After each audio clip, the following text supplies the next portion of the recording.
He finally unlocked a rare class, a sacred beast tamer. Everyone expected something legendary. Instead, he summoned a tiny lizard. Yeah, that was it. So the kingdom kicked him out like a joke. But the moment he left, that lizard started to grow, until it revealed its true form, a divine dragon. So he sets about restoring the ancient dragon civilization right on the back of a dragon. Now the guy everyone laughed at isn't just raising a pet, he's building a whole new world on top of it. The story begins in the town hall, where the priest said that a joyful time had come. Children who reach 16 years of age, the goddess will grant them their divine calling. Those whose name is called must step forward. He called Levinicus, went there and thought that he was begging the goddess to grant him and Arya a good calling. He went to the center of the hall, knelt down, and the priest said that the divine stars, their goddess, should reveal his ability to them. They began to discuss what they saw. One of them ran to him and said that he was a beast tamer, an S-rank calling. He was very happy about this and thought that he had done it. Later, many people gathered in the square and his father said that he, the beast tamer, Arya Remus, a holy knight. The two of them, the pride and hope of their village, must fulfill their duties for the good of the kingdom. He started crying and said that even in separation, they would pray for them. He became worried about this, called his father,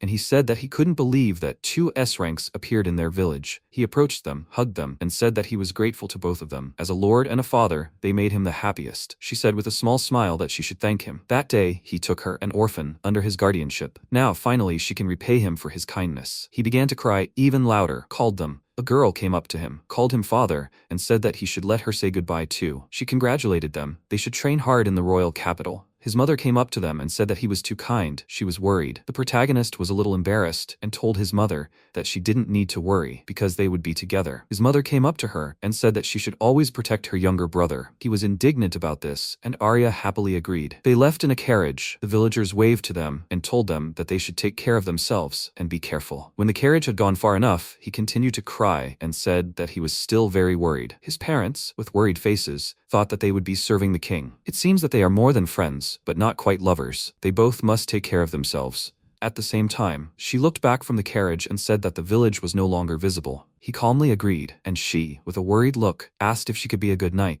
He called her and asked if she noticed the new fence in the fields. There was also a broken window in the meeting room and doors with a lot of cracks. All of this had been repaired. She was surprised by what she heard and asked, "Is that really so?" They are an investment for the country as S-class professionals, so it seems the country will support their village. As long as they serve the country, everyone in the village will be protected, so they must work well together. She happily agreed and said that it was a promise. MC looked at her with a small smile and thought that looking back, he hadn't seen her smile since that day. Sometime later, in the castle, the king threw the glass on the floor, called him a pathetic tamer, and said that he should try again. A small egg appeared in front of him, and the king asked what kind of strange egg it was, who summoned it. He introduced himself and said that it was he who summoned it. The king asked in a dissatisfied tone, "Is this an egg for scrambled eggs?" The guy standing next to him asked with a confused look, "Is this the egg of a sacred beast?" The advisor said that he had such a small egg, he had never seen one like it. The king again threw something on the floor next to him and loudly said that he should not mess with him. Does he even know how much time and money he spent on training him? They waited 2 years for this, and this is all the result? He must return the money to him. He failed. A useless idiot. He must return it to him. He sadly lowered his head and thought that 2 years had passed since he left his home village. He finished training as a beast tamer. Today he had to summon his partner. The king loudly called the soldier, pointed his finger at him and said that he must get rid of him and destroy the egg. He covered the egg he summoned with his back, asked him to wait, and said that although it was small, it was sacred. There was life in it. He looked at him with a displeased look and asked, "Does he think a sacred beast will come out of this trash?" He again ordered to destroy it. But the soldier really did not want to do it. At the king's scream, he still struck with his sword, but hit Levin in the back, who said that it was not trash. The soldier with a worried look called him a fool and asked why he was protecting it. At that moment, a bright energy began to emanate from the 2 eggs, blinding the king. He loudly asked what was happening. A large griffin hatched in front of the girl with the large egg, immediately making a loud sound. They were all very surprised to see a real griffin, and loudly said that His Majesty should look at it. The boy said that it was a sacred beast. A small lizard hatched from his egg, and he looked at it with a joyful expression. He began to pet this lizard,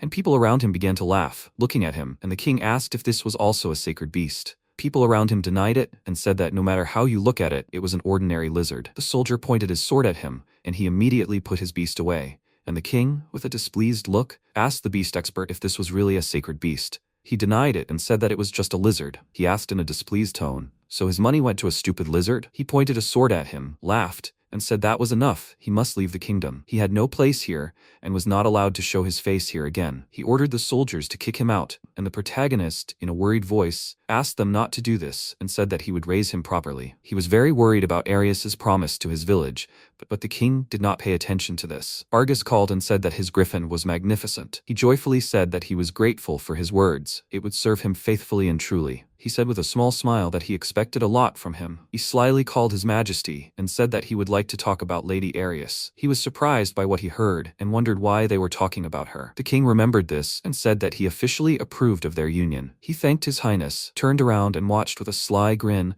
as several soldiers took him away. He was shocked by what had happened, looked at the closed door and wondered what this meant. That's how it was. He had lost everything. Later, he was taken away from the castle in a cart, and he thought that he was now on the outskirts of the kingdom. He was really exiled. 2 years of grueling training, and in the end, he lost his service, his native village, and a loved one. All he had left was a lizard. What should he do now? The lizard crawled on him, clapped its palm and made different sounds. He looked at him and asked if he was hungry. It was okay, he would protect him. Later the cart stopped. A soldier handed him a sack, asked him to take it, and said that this was all he could do for him. He bowed to him and said with a sad look that, however, he asked him to take care of himself. He left and waved at him with a small smile. Later, MC thought that for the next 3 days they walked through the forest. His partner, the lizard Alfie, ran ahead, as if blazing a trail. When night fell, they hid in a cave. He lit a fire and cooked food. The lizard came up to him and started making sounds, which made him turn around and ask with a worried look, "What is it?" The lizard brought a small object. He was surprised by it and thought it was a clear broth. He cooked it and said with a happy look that it was time for them to eat. He started cutting the food and said that it was well fried. It was good that they were able to hide from the rain. Thanks to him, they found the cave. He gave the lizard some food and asked how he liked it. He was already worried that he would not eat insects. He must grow big. He took things out of the bag and thought that with the supplies from the soldier, they would be able to get out of the forest, but there was something else. He looked at the map and asked what they would do when they got out of the forest. Further on was the kingdom of Cronia. I wonder how his family was doing in the village. He would like to go back, but he can't. The sin of failure is too grave, so he should take it there with him. He thought, does it mean that now his promise to Arius will never come true? After that, he sat down against the wall and fell asleep. Later, when the rain stopped, he woke up, felt a lot of pain, and said that, as he thought, sleeping on the ground was a bad idea. It was time to get out of the forest. He also needed breakfast. He looked down, noticed a girl lying on his legs, and wondered who this girl who suddenly appeared was. He was shocked when he realized this and said loudly that this will not do. He began to panic and thought that he hadn't done anything. Where did this girl come from? Did she get lost or run away? He noticed that she had wings, and she woke up and called for her mother. He started waving his arms, looking very worried, and she called him Mom and asked what happened. By the way, what are they having for breakfast today? He became even more confused because of this and thought, he doesn't even know her? She happily said that she wants rabbit meat, like yesterday. He was surprised by what he heard, remembered what happened yesterday, and asked, is she Elfie? Later, he cooked food. She started eating and said that she knew that her mother was a good cook. He asked with embarrassment, maybe she shouldn't call him that? She didn't understand the reason and said that he was her mother. After all, he called her. He denied it and said that she was supposed to be a small white lizard. She denied it and said that she had already explained it to him. She has a human and a dragon form. She is a sacred beast in 2 guises. Levin thought that he really summoned a sacred beast. She said with a joyful look that she had waited so long to be summoned, and she was grateful to her mother for this. He was again embarrassed by her words, and thought that he was glad that he had fulfilled his duty. Maybe now he can return to the kingdom? He lowered his head, tensed because of this, and she noticed it and asked, is everything okay? He smiled at her, agreed. They finished eating, and she said that they should go. She took his hand, pointed her finger to the side, and said that she wanted to go there faster. She led him where she wanted to go, and he thought that even in human form, nothing had changed. They went further into the cave, and he was surprised to see a huge door. He asked in a worried tone, what is it? She warned him that she was going to open it, and he asked her to wait, and was about to say something about it, but she did not listen to him, and spoke in an unknown language. The stone on the door began to glow, and the huge door opened. They went inside. He was about to ask something with a confused look, but stopped when he noticed a huge dragon in this room. He turned to Holly, saw her expression, and was about to ask something about this place. She stood in front of the dragon and said that she had not been here for a long time. He looked at her in surprise and wondered, did she want to come here from the very beginning? She called him and said that he should bend down a little. He did it with a puzzled look, and she picked him up in her arms and said that they were leaving. The protagonist was very embarrassed by this, and she said that she wanted to see something. He should hold on tighter. He refused, and said that it was too embarrassing. She flew up, and he closed his eyes in fear, called her and asked if she could fly too. She said that everything would be fine, he wouldn't fall, so he could open his eyes. He saw an old city located on the back of a dragon, and she said that it was the continental dragon Lindworm, the homeland of the divine dragons. He looked at it and thought that he had read about something similar somewhere. A long time ago, dragons ruled the skies, possessing intelligence or magic. They protected people. However, after the war against the Demon King, divine dragons were destroyed and now exist only in legends. He called her and asked if she was one of them. She agreed, and he, with a shocked look,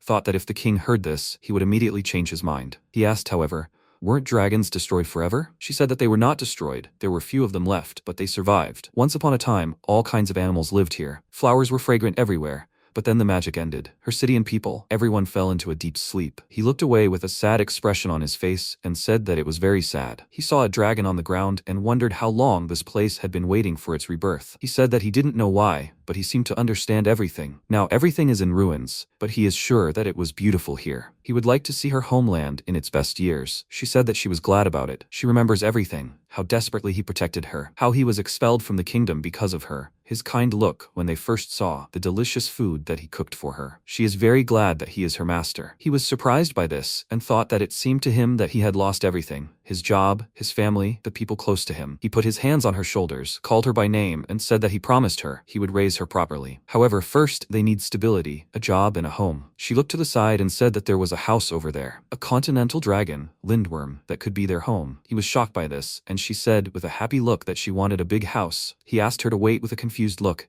and said that the place was uninhabitable. She said that everything was fine. There were ruins there now, but that was no problem for Mom. They would make a contract with Lindworm and rebuild the city. He was shocked by this and thought, would he make a contract with a huge dragon? He imagined how the dragon would get angry because of his request to give it strength and kill him, and he was very worried about this. She said with a confident look that he would definitely cope. She believed in him. MC looked at her with a scared look and asked why she was so sure. Alfie said with a happy look that it was because Mom was a holy beast tamer. He said hesitantly that it was true, but he had no real abilities. She said that a holy calling was a duty given by the goddess. Not everyone is given it, but he was chosen. There was a reason for everything. He had to believe in it. He remembered all the insults he had been told in the castle, began to get nervous, and thought that he couldn't think about it forever now. He nevertheless plucked up his resolve and said that he would try to do it. He thought that if she believed in him, then he should believe too. They came to a huge dragon. He was very afraid and thought that strengthening the bond between animals and people, a contract. After 2 years of training,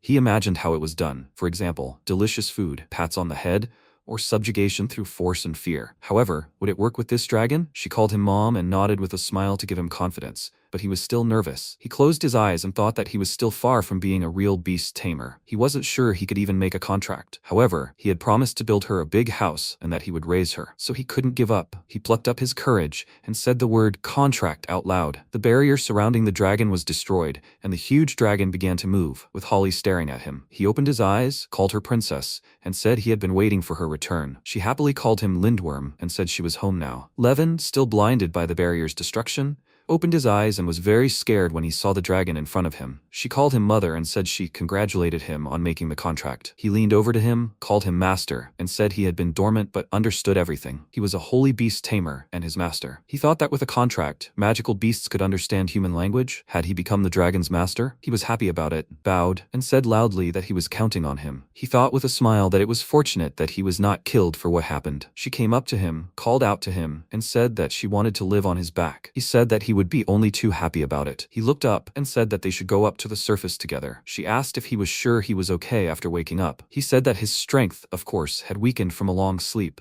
but it was enough for flight. There was no need to worry. Now he would create a passage. The protagonist was very scared because of this, and Holly took him in her arms and said that he should hold on tighter. He called out to her and asked, "A passage?" Why was everything shaking? He had a bad feeling. He called out to Lindworm, but it didn't answer him, raised its head and released a very powerful stream of energy. They flew out. She looked up in surprise, happily called for her mother, and said that this was the sky. He looked at his hands with a shocked look and said that he was so glad to be alive. He flew to them and said that everything went smoothly. He called out to him in a very frightened voice and asked if it was too strong. Did he really just wake up? He said that he was surprised himself, didn't expect his strength to increase so much. It's all thanks to the contract with him. His master has amazing magical power. With this, they will be able to restore their family. He is very grateful to him and welcome to the continent. The two of them flew to the city. He began to look around and said that so this is where her homeland is. She called him with a joyful look and said that now this is his home too. Welcome. He was very surprised by this, remembered Arya and thought that he hadn't heard this for so long. He laughed in confusion and said that it was even a little embarrassing. Now they will live here. First, they need to find a place to spend the night. She happily raised her hands, agreed, and asked, he remembers their promise, right? He said loudly, with a determined look, that they need a big house. She can rely on him. They walked along the streets of the city, looking around, and he said that there are ruins everywhere. He noticed something lying on the floor, called her by name, and asked what it was. He picked up some bricks from the floor and said that they will build houses from different materials. They will also need wood for support. He found a large tree, decided that it would be perfect, tried to drag it, but was unable to lift it. He fell to his knees, asked for forgiveness, and said that for now they would find another place to spend the night. She was sitting on a fallen tree and asked what about the house. He said with a sad look that if they built from scratch, they would not finish in a day. She said that a day would even be too much. He was confused about this.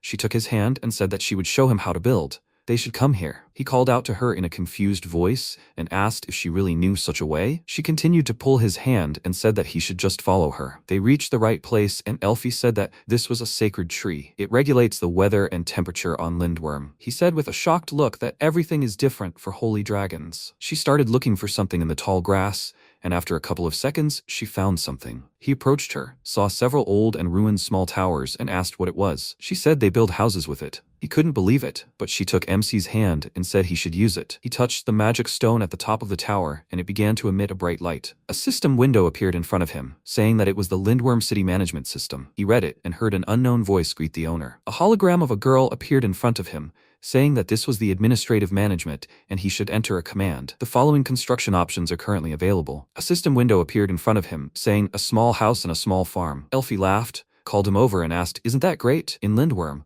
they can build with magic. There are restrictions for now, but since they have a contract, more options should appear. For now, they have to build a house. She called him over, and he, with a shocked look, said, a holy dragon settlement. That's amazing. He clicked on the system window, chose to build a small house, and she stood nearby with a happy look and said that she really wanted to build a house. He promised to try, clicked on the system window and thought, although the settlement is legendary, is it really possible to build like this? Is it really necessary not to click anything? He looked at the hologram and politely asked to create one small house. After that, it disappeared, and a projection of a small house appeared in the air next to them. He looked at it with a worried look, called Elfie, and asked what it was. What should he do with it? She happily waved her hands and said that she wanted a house with a good view, and for it to be even bigger. He, with a very worried look, said loudly that he did not mean that. After a few minutes, he figured out how to control the placement of buildings. A hologram appeared with him and said that after choosing a place, he needed to activate construction. He walked further and said that there was no water nearby. It seemed suitable. Holly approached him, called her mother, started pointing in the direction and said that she had found a place near the lake. He, looking a little confused,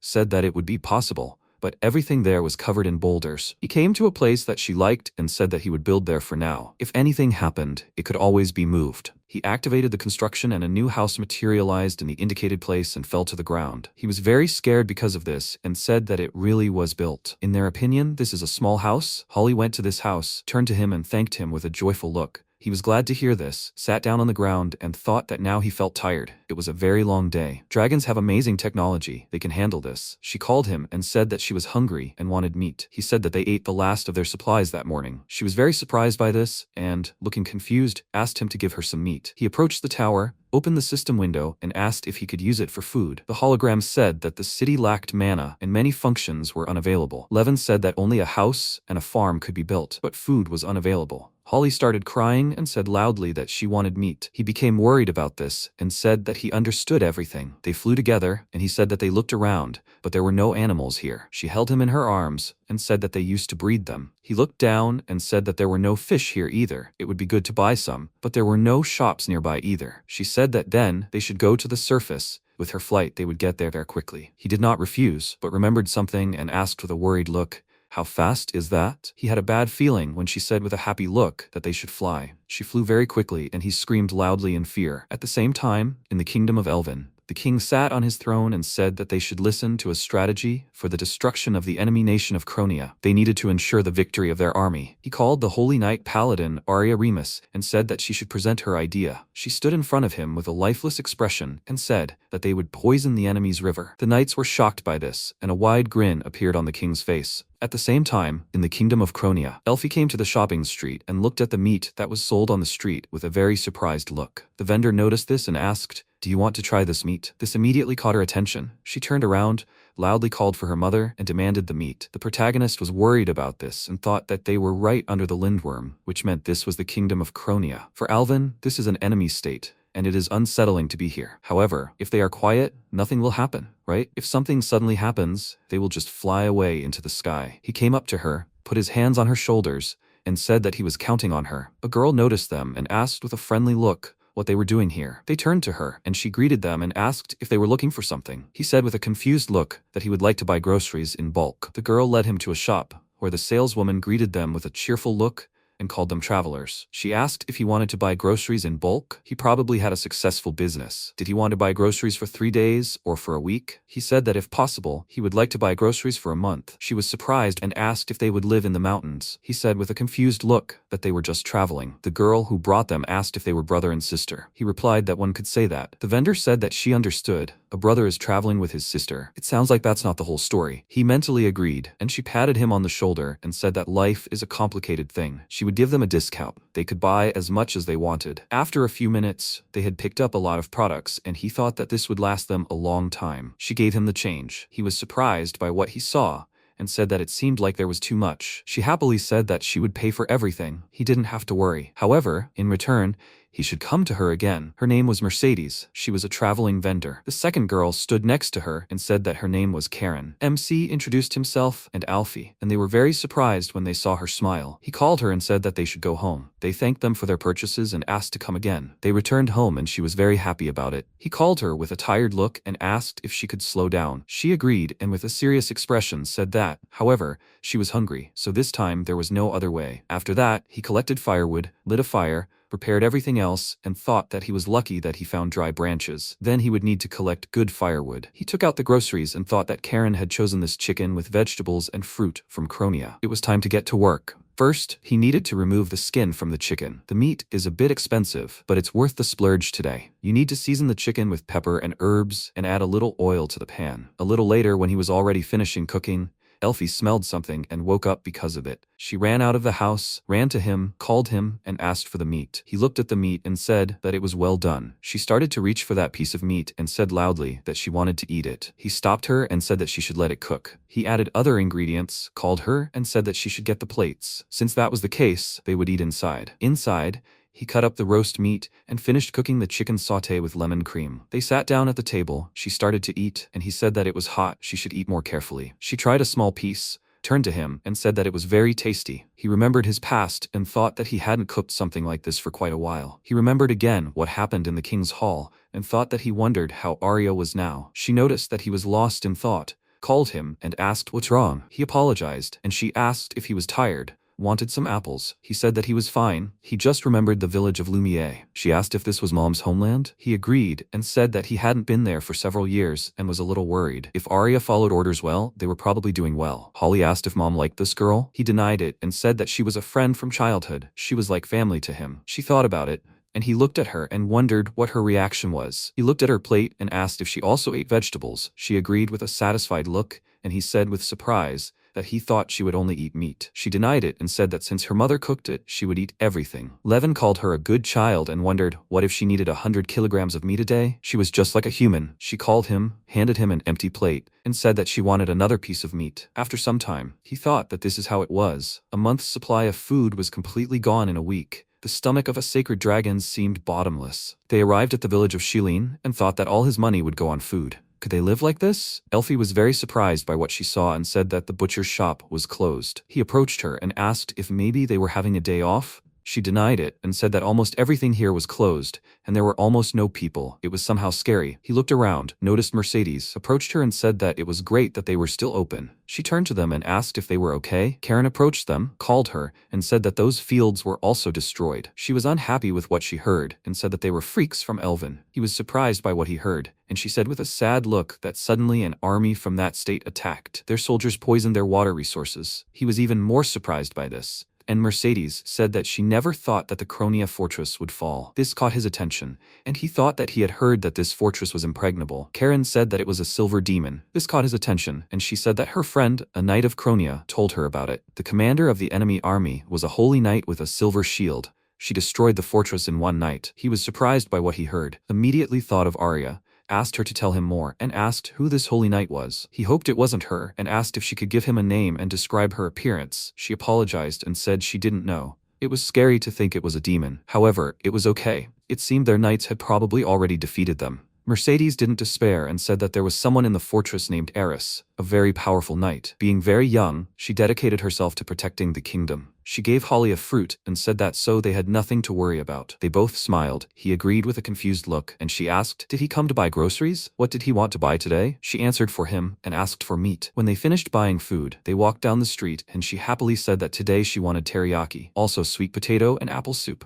He didn't listen to her, worried about what he heard and thought that a holy knight is an S-class position. They lead allies into battle, and with the right leadership, they can turn the tide of battle in their favor. These two kingdoms have high-class knights who fight for their homeland. If he had stayed back then, would he be fighting alongside Arya now? He clenched his hand into a fist and asked what he was doing. He called her and said that he wanted her to take him somewhere. He thought that, being exiled, he had no right to worry about Arya or interfere. However, he couldn't remain idle. She pointed her finger to the side and asked, he wants to go to Marley Palace, right? He said that childhood friends are like family, and it's normal to worry about family. They should fly there quickly. He smiled because of this, thanked her, and she said that when they returned, they would have a feast with meat. He was confused by this, agreed, and she waved her hand behind her back and said that then, grab her back. He did as she asked, after which she turned into a dragon and quickly flew towards the castle. He was surprised by this, wanted to ask about this form, but she said that it would be faster. He fell silent and she called him and asked if something was wrong. He was shocked by how comfortable it was and thought that it was soft. The seat was firm and his head did not hurt from the pressure changes. He asked why she didn't tell him about this form before. She was surprised by this and said that she had told him about it right away. At the same time, in the castle, Arya was fighting against another knight, became very tired, and gave the order to retreat. Holly quickly flew to this castle, called him and said that they were almost at the palace, he should see it. She looked down, called him and said that there was a girl lying in the forest. The protagonist was worried about this, and said that it was dangerous to leave her,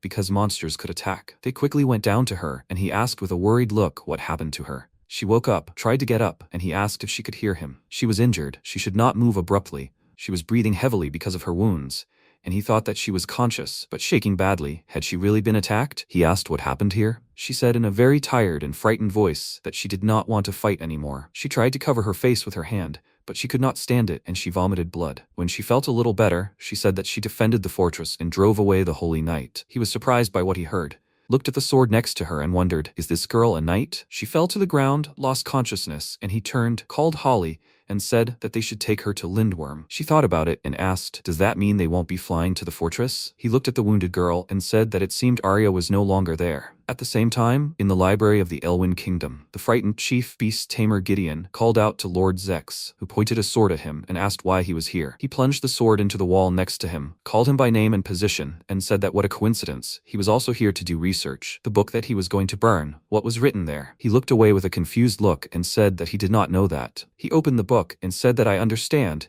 then he will read something. One day, an outstanding beast tamer and one of the sacred blue-blooded dragons will appear. The newborn dragon will be very small, like a white lizard. He always thought it was strange that that guy was able to summon him. He called out loudly to Gideon, who was trying to leave unnoticed, and said that this was too great a loss for the country. He must report this to the king. He was very worried about this and said that he asked not to do this. Zex seriously wondered where this tamer was now. After some time, on the back of the Lindworm dragon, high above the ground, MC decided to test his independence, approached the tower and said that he wanted to build a small field. He was very surprised when he saw a huge field, leaned over and said that it smelled of earth, and the depth depth was quite good. Holly left the house, called her mother, and said that the girl was still sleeping. He remembered the day they met her and thought that the knight who lay in the forest had not woken up since they brought her here. He wanted to ask her about many things. He turned to her and said that she should rest for now. She agreed and said with surprise that the field was already ready. He also looked at it and said that, however, it still needed to be plowed. She offered to help. He was glad about this and said that it was time to develop this city. She agreed. After which they began to work in the field. Finished. And he said that it would do for now. They plowed a small part of a new field, and he said that even if they dug it all up, they still wouldn't be able to cope, since they didn't have free hands. She remembered something and said that they used to grow everything together, holy and magical beasts. This caught his attention, and he thought that if he thought about it, there were also magical beasts with which he had a contract. However, he was banished and did not have time to develop them. Wait, summoning them to work on the farm is somehow disrespectful. They came to the river. He began to cook and said that it turns out that it is always sunny here. Does it even rain? She soaked her feet in the river and said that the sacred tree regulates the weather so that it rains when it needs to. He was surprised by what he heard, and she said that it was spring mode now. He asked why it was so quiet here. He noticed something strange, and she asked what was wrong with him. He noticed something strange and said that for some reason the fire was not starting. Suddenly, at that very moment, the fire flared up very strongly, which scared him. He crawled back with a frightened look and asked what it was. Holly stood next to him and with a serious expression told him to move away. Something was coming from the fire. The face of an animal appeared in the fire, calling out to its master. A large lion emerged from there, joyfully jumping up to him, calling him master, and saying that they hadn't seen each other for a long time. He was also glad to see him and called him by his name, Luis. She was confused by what had happened. After which they sat down on the ground and the animal said that he apologized for frightening them with his sudden appearance. He told her his name and said that he was a crimson lion. Levin thought that this was his first fire beast contracted during his studies. He never even thought that they would meet like this. He remembered something and said that, however, he didn't use summoning magic. In that case, how did he end up here? He thought about the answer, decided on it, and said loudly that he tried hard, and that's how he ended up here. He was confused by this and wondered if this was even possible. He calmed down and said that, to be honest, he himself didn't fully understand. He was just very worried about his master. He kept thinking that he wanted to see him, after which he was enveloped in light. He called him and asked if it turned out that he knew about his exile. He agreed, flared up with anger, and said loudly that he hated this king, this selfish, greedy freak. How can one serve such a person? She was also unhappy when she remembered this and agreed with him. He said that those events were felt through the master. It was hard to bear. However, he couldn't do anything. How irritating it was. He wants to be like her. He wants to help him too. Therefore, he is ready to do everything for him.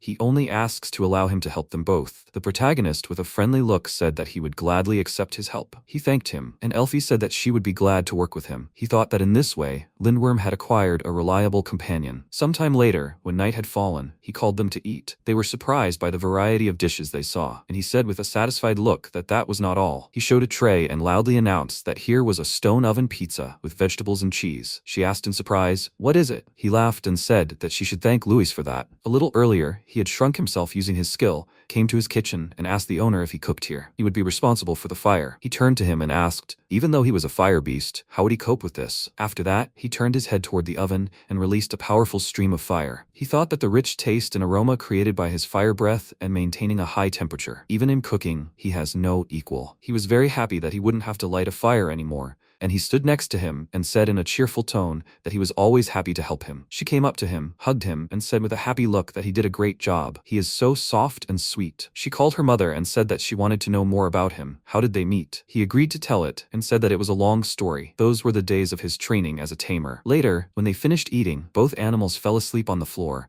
lying next to each other. MC was washing the dishes, looked at them with a smile, and thought that they hadn't had such dinners for a long time. He was glad that they both quickly became friends. He looked at the door next to him and wondered if the girl had woken up yet. He hoped that she was okay. At that time, she had a dream in which a man hit her in the face and asked, "Is she a dark knight?" She can't bring herself to call her that. She will never get married. Later, Lord Jurian greeted Eris and said, "Welcome to the Order of the Guardian Knights." However, for a strong dark knight she is too young and beautiful. Is it because her life is short? She thought that a dark knight is a cursed calling. By sacrificing lifespan, they are exceptionally strong in battle. After this, a servant approached the Lord and said that the silver demon will soon destroy the gate. He was worried about what he heard and said that Eris should go on the attack. After this, she was told that her last mission was to defeat the silver demon. demon, and then he would become her partner. After the battle ended, in the forest, she fell to the ground and wondered how many years of life she had wasted. Apparently, it didn't matter anymore. She just wanted to disappear. Currently, Lewis was looking at her. He called the master and said that she woke up. Levin entered the room, was happy to hear what he said, and asked how she was feeling. She looked at him and wondered who he was and why she hadn't died. She was attracted by the fact that it smelled delicious in here, and he said that she should wait while the food was hot. She looked out the window and wondered, were they above the clouds? This wasn't heaven, was it? He brought her a tray of food and said that here was oatmeal. She should eat it if she wanted. She took the plate and wondered if it was worth taking food from someone she didn't know. He sat in front of her and said that she shouldn't rush, maybe blow on it to cool it down. She decided to try the soup and thought that she didn't have long left anyway. He asked how it tasted. He had once read that porridge was good for your health. She started crying and said that it was very tasty. She remembered how, as a child, her mother had said that this was magic soup, and that she would feel better immediately. She thought that she just wanted a quiet life with her family. Now, it was all meaningless. He asked her with a worried look how she was feeling. She said that she was a dark knight who had fought with her life and would soon die. Why did he even save her?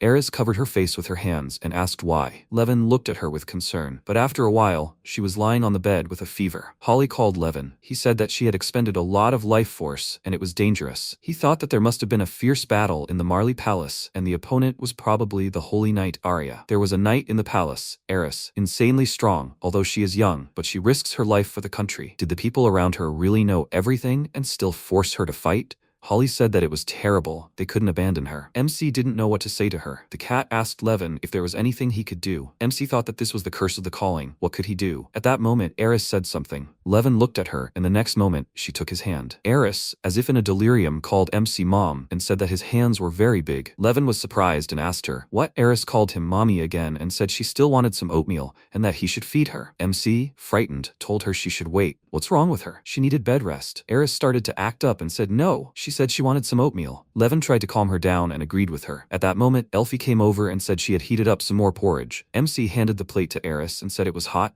and that she should be careful. At that moment, Eris simply opened her mouth for him to feed her. Levin thought things were bad. After that, he told her she should do it herself. Eris started to act up again and said no, and that he should feed her. MC wondered if she had turned into a child. Eris called Levin Mommy and told him he should do it. MC answered negatively and told her that she should listen to him, that she needed to eat to get better. Eris became upset and then asked him if he would praise her for this. Levin answered positively. It was at this point that Eris called him a liar. She said that her father never praised her. MC thought, has he now become a father? Eris said that she fought so hard because her father asked her to, right? So that she could be useful to the country. So why would he praise her? How much more did she have to try? After these words, Levin called her by name. Eris began to tremble at that moment and asked what she should do. Then tears came to her eyes and she said that she would die. After she calmed down, MC put her to bed. Eris told him that he shouldn't leave. At the same time, she called him Mom again. Levin thought that the war between Kronia and Elwyn wasn't over yet. If the army caught the defector, they'd use her again. There shouldn't be a reason to fight to the death. If only he could lift the curse. But a Dark Knight is an S-class calling. Lifting it won't be easy unless he receives the goddess's blessing. After that, MC abruptly stood up from his chair. Holly looked at him and called out to him. Levin told her that he thought they could save Eris. MC remembered Eris's words when she asked him why he saved her. He thought it might be selfish, but he could try. At that time, he was flying on Ellie. Levin approached the forest and told Pip that they needed to land here. Holly responded positively. Holly told MC that it was dangerous here. The place was poisoned, sprayed by the Elwyn army. Levin thought that everything here was contaminated.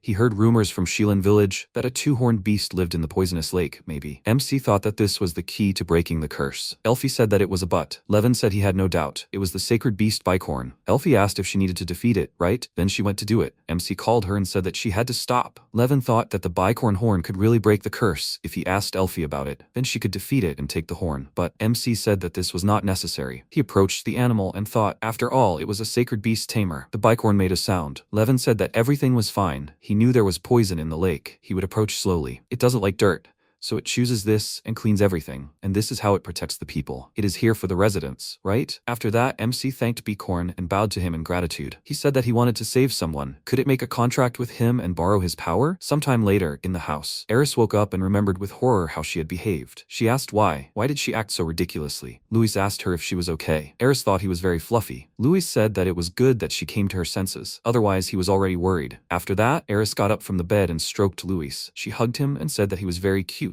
She thought that she hadn't felt warmth for a long time. She asked him if this was heaven. Louis answered negatively and just looked at her. After that, he asked her if she wanted to go for a walk. After a while, they went outside. Eris also looked ahead and said, "Where are they?" She thought that they were above the clouds as if she really was in heaven. Louis said they were on the back of the continental dragon Lindworm. Eris asked in surprise, "On the back of a dragon?" Louis replied that his master had made a contract with him. Eris asked him, who was his master? Louis replied that it was a long story. The master and they were both exiled from the country, and now they were here. Eris thought, so this is it, a place to stay. After that, she clasped her hands and said that she just ran away. Louis told her that it was okay. If she wanted to stay here, then this was her place. Eris looked at him and thought, where did she want to be? She wanted to be born into a normal family, somewhere where love reigned and everyone lived peacefully. She answered positively and said that she wanted to live not as a knight, but as a simple girl. If only she could start all over again here. But this body. At that moment, Levin returned home and called her. She asked her how she was feeling. Eris looked at them and asked, was she carrying him in her arms? At that moment, Elfie said that transforming into a dragon required energy, and that it would be easier this way. MC covered his hands and asked her to forget what she had seen. More importantly, he wanted to discuss something. After that, he loudly called Eris. Eris flinched and asked him, what? Levin said that her Dark Knight curse could be lifted. Did she want to try? Eris thought he could lift the Dark Knight curse. She asked him, how? MC said that they needed the power of a sacred beast. Eris asked him, what sacred beast? Levin called Adel and said that she could come. At that moment, Eris became frightened and shouted, it's a bicorn. MC told her that she didn't have to be afraid, that he had made a contract with her. Eris asked, contract? Adel asked her, and she was probably Eris, right? She was glad to meet her. Eris thought that she had a very beautiful feminine voice. Levin asked Adel what she thought. She replied that it was true. Her life force was being drained because of the summoning. Eris told her she had to wait. Could she feel it? MC asked, was her strength being drained? So, was there still any left? Adel answered positively and said she could cleanse the curse. In other words, she could reverse it. If she did, her life force would be restored. Eris thought that couldn't be true. Would she really live longer? She remembered Jurian saying that she would become his wife. Even if her life was short, it didn't matter. Levin asked what exactly she had to do. Adel replied that she had to use her knight's power, and at that moment they would lift the curse. Eris hesitated and asked, do you mean use it? MC looked at her and asked if she doubted it. Eris answered positively and asked, what if she fails? At that moment, Elfie grabbed her hand and said that she should trust her then. She could sense the flow of life energy in anyone, and she could do the same with hers. Elfie told Levin that if Eris got sick, they would stop. MC replied that he felt calmer with her. After that, he asked Eris what she thought. They would protect her? Would she try with them? Eris thought if she could start over. After that, she resolutely said that she would try. After a while, they came to the field. She said that there was enough space here. They should do everything again. Louis should attack Eris, while Eris should defend herself with the power of a knight. Then Adel uses a summoning and removes only the curse that drains strength, and Eris remains a dark knight. After this, life is restored, and she will no longer be a cursed knight. Eris said that only Louis will attack. Levin asked what? Louis replied that he usually fights against soldiers or hordes of monsters. Eris wasn't sure, saying he was just too sweet, and she was worried about him. Louis said that if they put in more effort, they could restore more life. MC said if that's the case,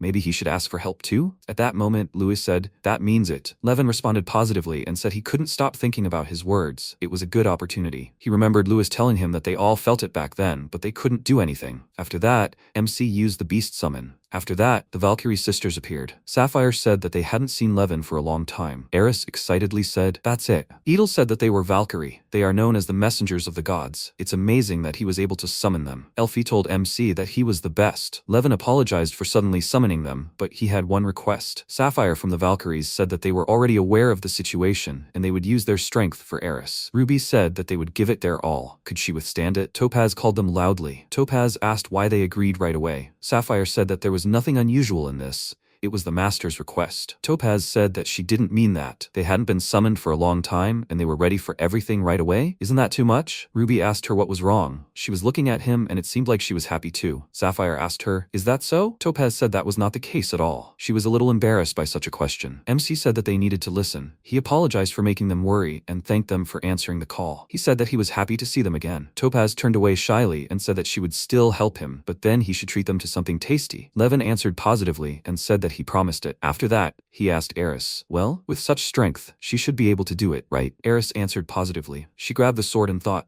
what a turn of events, of course. What will happen to her? She must make up her mind. No matter what happens, she will accept everything. After a while, everyone started attacking Eris, and she repelled their attacks. She thought, wow. She remembered being told that she would be his wife, and it didn't matter that she didn't have long to live. Even better that she would die young. Wonderful. Wasn't that wonderful? After these words, Eris entered the state of a dark knight. At that moment, Edel used magic on her to remove the curse. After the battle, MC coughed and asked, Are they all okay? He thought the smoke was too thick. He couldn't see anything because of it. What happened? The next moment, he heard something. He saw Eris running towards him. She had wings. Then she ran up to Levin and hugged him tightly. She told him that her body was so light. She was shocked. She couldn't even believe it. She waved her arms with delight. MC told her that she should wait. What kind of outfit was she wearing? Eris looked at the outfit and asked, "Is that armor?" At that moment, Elfie ran towards them. She ran up to Eris and said that they did it. She no longer feels the curse. She congratulates her. Eris asked her, "Is it true?" Levin asked Edel, "Did it work?" She answered positively. Elfie said that Eris had regained her life. She had fully unlocked the potential of a dark knight. At that moment, Topaz stood behind and said that she had repelled all their attacks. MC looked at them and said that they were all great. After that, Eris turned to everyone and thanked them for their help. Levin said that he also wanted to thank them. Everything worked out thanks to their powers. Topaz answered positively and said that she hadn't worked like this for a long time and now she was tired. He didn't think she would work for free, did he? He had to keep his promise. MC smiled and said that she would have a stew with lots of chicken and everything, right? Topaz asked him in surprise. Did he remember? Levin answered positively. Eris asked MC, "He's a holy beast tamer, right?"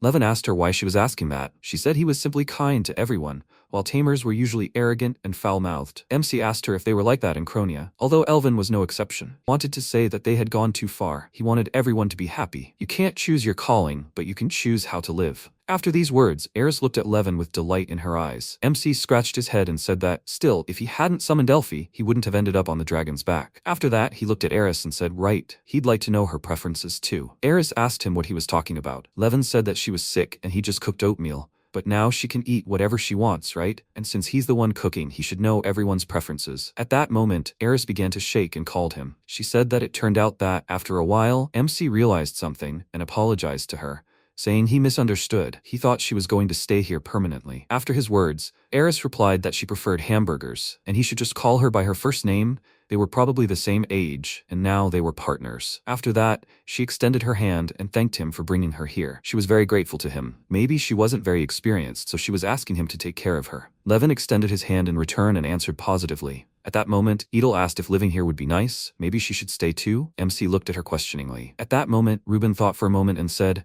maybe they should too? Sapphire answered positively and said that they would protect him well. Topaz, shocked, asked them, what? Ruben approached Topaz and asked, it's nothing, right? At that moment, Topaz excitedly asked, where will they live? Will they live in the same house with him? Levin said he would prepare a separate house for them. At that moment, Topaz began to lightly hit him with her hands and asked, what? MC looked at her and asked, what is she doing? Holly watched all this and laughing, told Levin that there would be a lot of people here. MC answered positively and said that it would be a lively place. Looking at everyone, he thought that he hoped Arya would end up here one day. The Kingdom of Elven. Arya asked, another attack on Cronia? The man said that after the battle at Marley Fortress, they didn't even flinch. Now was the perfect time to attack. Arya asked the commander to wait. Arya told him that with all due respect, many soldiers were injured. Another invasion would not be wise. The commander looked at her and said that it seemed she had forgotten her place. With her power as a holy knight, she inspires the soldiers to forget their pain and fight. A few scratches will not hinder. Arya said their wounds wouldn't heal if they continued fighting. There would be consequences. The commander laughed and asked her if she was going to teach him humanity. Hadn't she poisoned Cronia's water resources? Arya trembled at his words and said it was a tactical proposal.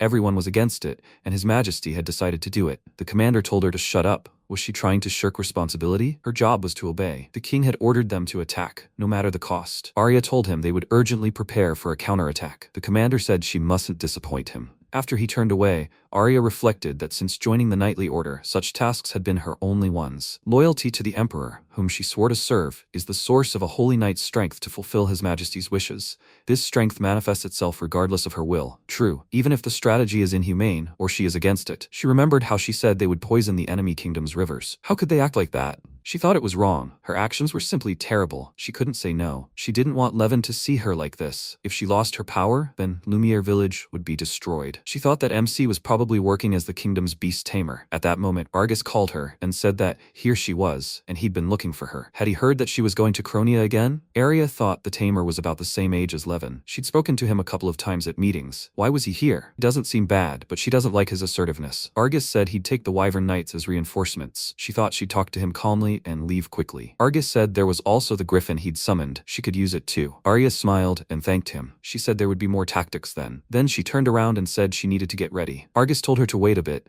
There was more good news. Arya turned and asked what kind. Argus said their marriage had been officially approved. Ruby was very surprised and thought, marriage? She remembered Argus telling her they would be a couple. As professionals, they were perfect for each other. right? She thought. Marriage to whom? To her? She said it was some kind of mistake. She didn't deserve it, and she wasn't planning on getting married herself. Argus laughed and said that was why. He said it was an official decision. Then he pulled out a dagger. Arya asked him why he needed it. She thought he was already loyal to His Majesty. Argus said that was true. His Majesty had approved their union. Simply put, it was a royal decree, and she had no right to refuse him. After that, he pressed her against the wall and, as if threatening, said that now she was his. After that, he smiled and said he was joking, and from now on, he would call her his fiancée. After that, he walked away from her and said they would discuss the details later, and that they would see each other again. Arya slid to the floor after he left. She looked down and thought about MC. The assistant shouted that Argus should go back. He must stay away from the griffin. The chain won't hold any longer. They must fire a sleeping arrow. He shouted at Argus that he must be careful. He must duck. One of the soldiers said he couldn't even do anything. The second soldier told him that he must be quieter,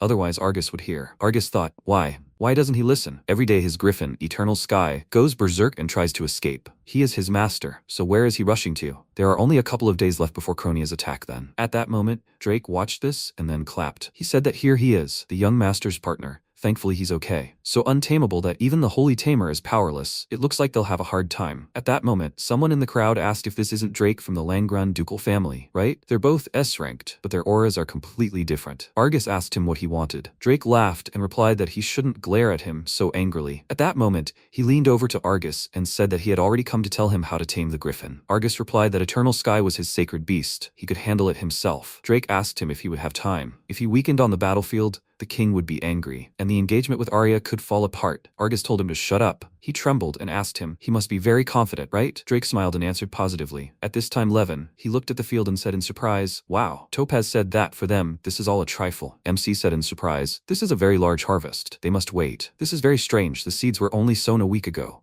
Topaz said contentedly that this is their power. Miraculous rain, the element of water sapphire, the element of light topaz, sunlight ruby. Levin asked, and did all this speed up the growth of the plants? Even if so, is it too fast? After that, he thanked them. Holly ran up to him and said that this was very wonderful. At that moment, he turned off, upset. He apologized and said that he, with the fire element, cannot help with agriculture. MC replied that there is nothing to worry about. After that, Louis said that however, he can do something. At that moment, Sapphire and Yu used magic. They said he could provide them with the physical labor. Levin thought his comrades were too reliable. He replied that this was just great. They should harvest together. Everyone answered positively at the same time. After a while, MC said that here it is. The flour is ready. Holly asked him what he would make with it. Levin said that he had already decided that he wanted to treat everyone with it. Topaz said that this was very thoughtful of him, and Sapphire said with a smile that she couldn't wait. Louis approached MC and told him that he would help him. Levin thanked him and asked if he could heat up the stone oven. Louis answered positively. MC thought the recipe was very simple. He just needed to mix the ingredients and bake everything in the oven. He remembered how he used to let the Valkyries try it and they really liked it. Louis watched him and said that this was simply top-notch. Levin said that now it needs to be put in the oven. He thought that while it was frying, he would cook something else. Everyone was sitting at the table, and Eris said that it smelled delicious. Topaz saw the food and said that it had such a toasted and sweet aroma. MC told them that they should start eating. He made whole wheat scones. Ruby said that it was her. Sapphire said that Levin hadn't made that in so long. MC said that he also had fillings. Levin said that he made clotted cream for Sapphire, ham for Ruby, honey for Topaz, and jam for Eris. He made something for everyone. Topaz tried a piece and asked, but isn't it perfect? At that moment, Alfie asked him, what about her? MC said that he made a scone tower for her. She thanked him and began to eat. Topaz thought he doted on Elfie. Eris thought he was some kind of miracle parent. Levin thought she'd still whine about it not being enough. After they all ate, Elfie said she was very full. Eris said that was very good. MC said it was all thanks to their help with the harvest. At that moment, Elfie said she wanted to thank them all again. She thanked them for helping the Lindworm. Eris said they saved her life, and she wanted to repay them in kind. Ruby said she often forgets that Elfie is the princess of the divine dragons. Sapphire said she heard they died out in a battle with demons. Topaz smiled and told Levin she couldn't believe he summoned Elfie. MC replied that he himself was still in shock. He covered his face with his hands and said that Lindworm was a terribly huge city, and its insane technology was just like some kind of cheat. She was terrified to even think about it. Elfie told him to control himself. Topaz told him to calm down and asked what kind of insane technology was this. Levin replied that Lindworm had city management functions. At that moment, an artifact appeared and asked MC if he called her. Topaz jumped down and asked, what? Who is this? Levin said that he forgot that he was carrying a magical artifact with him. The artifact congratulated him and said that the city's rank had increased. MC saw the information window and said that it was true. The level had risen a little. The artifact said that due to the increase in the number of residents, the magical energy reserve exceeded a certain value, and the state changed. Manager, 11 residents. Now there are 9. The city's rank was F, and now it is F+. Now they have commands available to execute. The artifact said that a new tool had also been unlocked, a refrigerator. MC asked her, what, a refrigerator? Eris looked at the refrigerator and said that it was for storage, right? Levin said that it was big. After some time, ice magic appeared from the refrigerator. MC asked, what is this ice magic? Elfie put on her glasses and said that it was a magical artifact of the ancient city. It uses ice magic. Levin asked her why she said that. Elfie said that, simply put, you can store food in it, and you can also cool and freeze it. There is also magic to slow down the spoilage of what is in it. MC trembled and asked her, storage food? Since he has a refrigerator, then he can stock up on a lot of vegetables and meat. He thought that he can also cook a variety of dishes. After that, he raised his hands up and exclaimed loudly. He told everyone that from now on he will cook a lot of delicious things. They need to wait. Topaz asked him if his calling was correct. He should have gotten an S-rank chef. The next day, Shilin village. Levin said that as he had agreed with them yesterday, he would go buy vegetables and meat, and the two of them should go get spices. Elfie answered positively. MC told them that they would meet later. After that,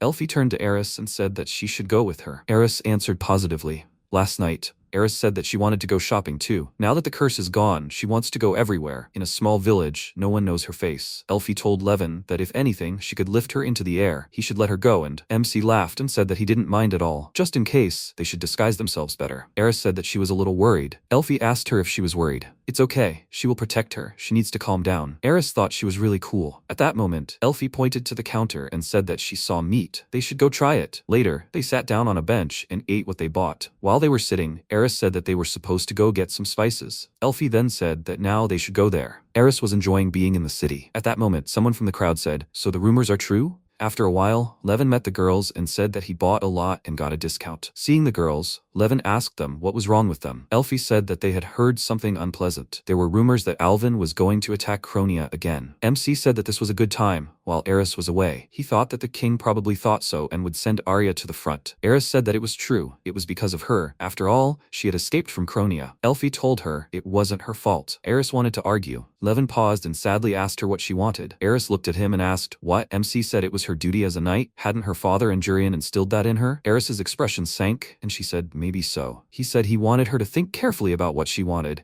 and then she should tell them about it. Eris clasped her hands and said that she was not interested in the position of an aristocrat.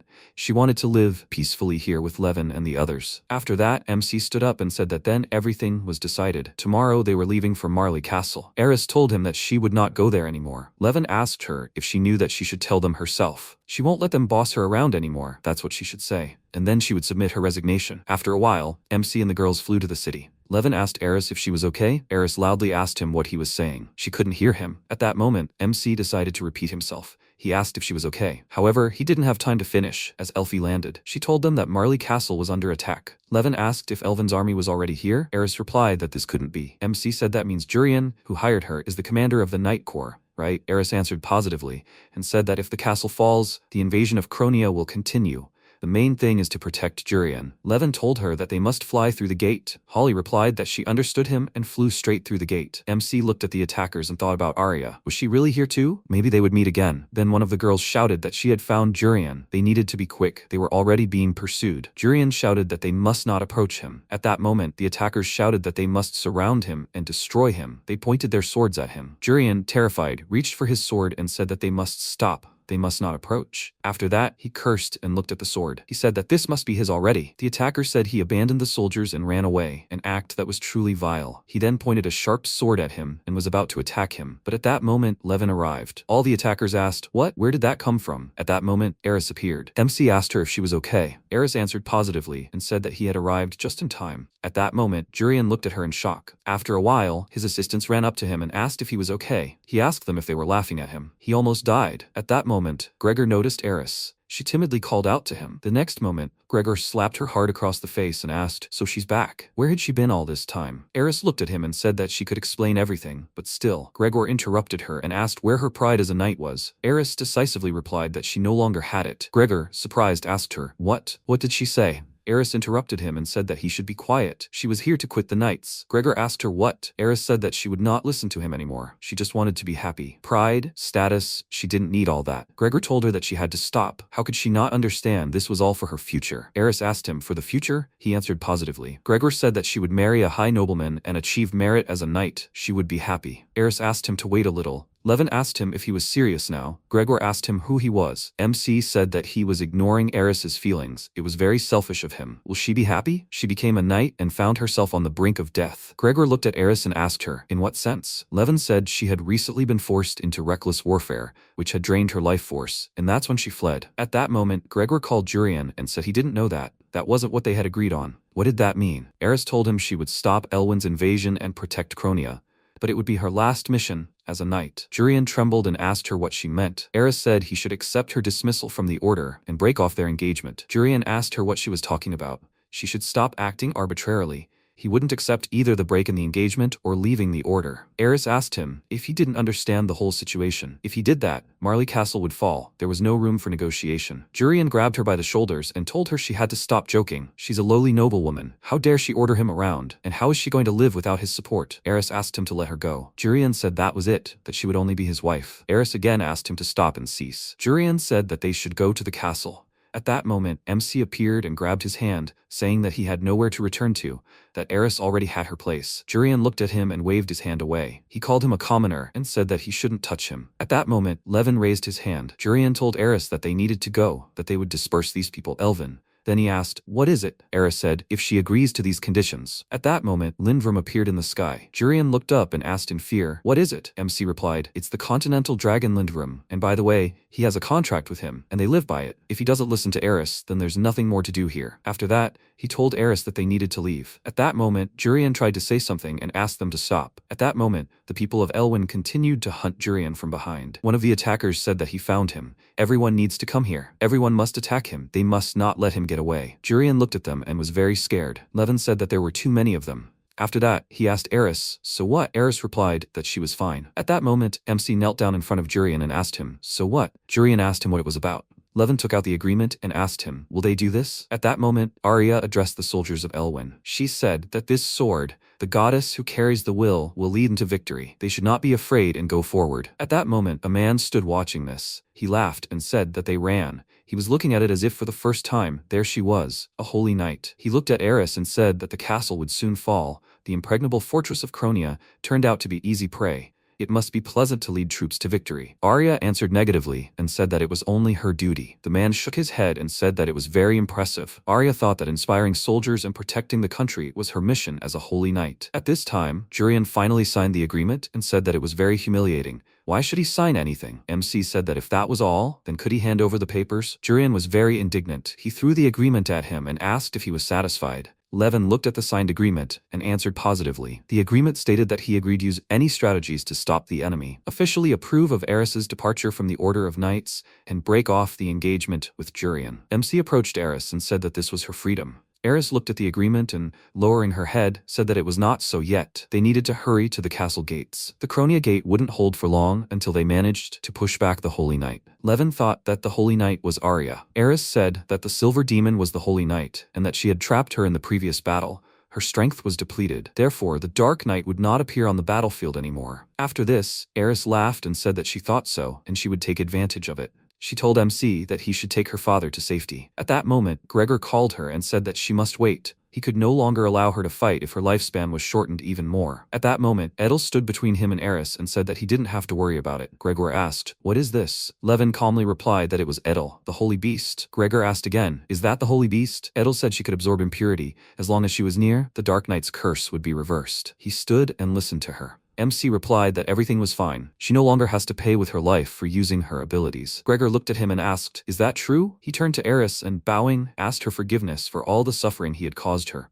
It was all his fault. Eris looked at him in surprise, then turned around. She mounted the beast and said that she would no longer obey anyone. Whether they would continue to communicate was now up to him. After that, she told Edel that they needed to go. She answered affirmatively. Gregor looked at her and laughing said that he had made a complete fool of himself. Levin replied that that was not true at all. It was time for them to leave too. At that moment, Jurian ran after them, shouting that they mustn't leave him. Cronia, the gates of Marley Fortress. The people shouted that Elvin's army was still attacking. The archers and shield bearers were almost completely destroyed. They must activate the magical barrier at full power. They must hold out at all costs. They must buy time. After a while, several people collapsed, exhausted. He said it was useless. The magic could run out. At that moment, their leader asked what they were doing. One of the soldiers asked, has the magical barrier disappeared? They need to go like this. They must tear down the Cronian flag. A Cronian said that they were attacking and attacking, but they kept moving forward. It looked like this was the end. At that moment, Eris flew down from above, riding on Edel. The people asked in shock, "Is that Eris?" The man told the soldiers that they must take Cronian territory. While the barrier was gone, it was time to destroy the gates. They must move forward. Eris said that she wouldn't let them. At that moment, she began to fight all the soldiers single-handedly. Arya looked at this and asked, "What is this?" "That's the Dark Knight. Why is she here?" Eris smiled and looked at Arya, who was shocked. The man said he was the Dark Knight from Cronia. That wasn't what they agreed on. She should attack her. Arya said that we do that. At that moment, she approached Eris to attack her. Eris thanked her for last time. Arya told her that she was surprised. She thought she wouldn't be able to fight for now. Eris smiled and said that, as she saw, she was perfectly fine. It seemed that her dream of retirement would finally come true. Arya asked her what. Eris said that she could give her a real beating one last time. At that moment, the girls began to fight. Arya thought that this couldn't be happening.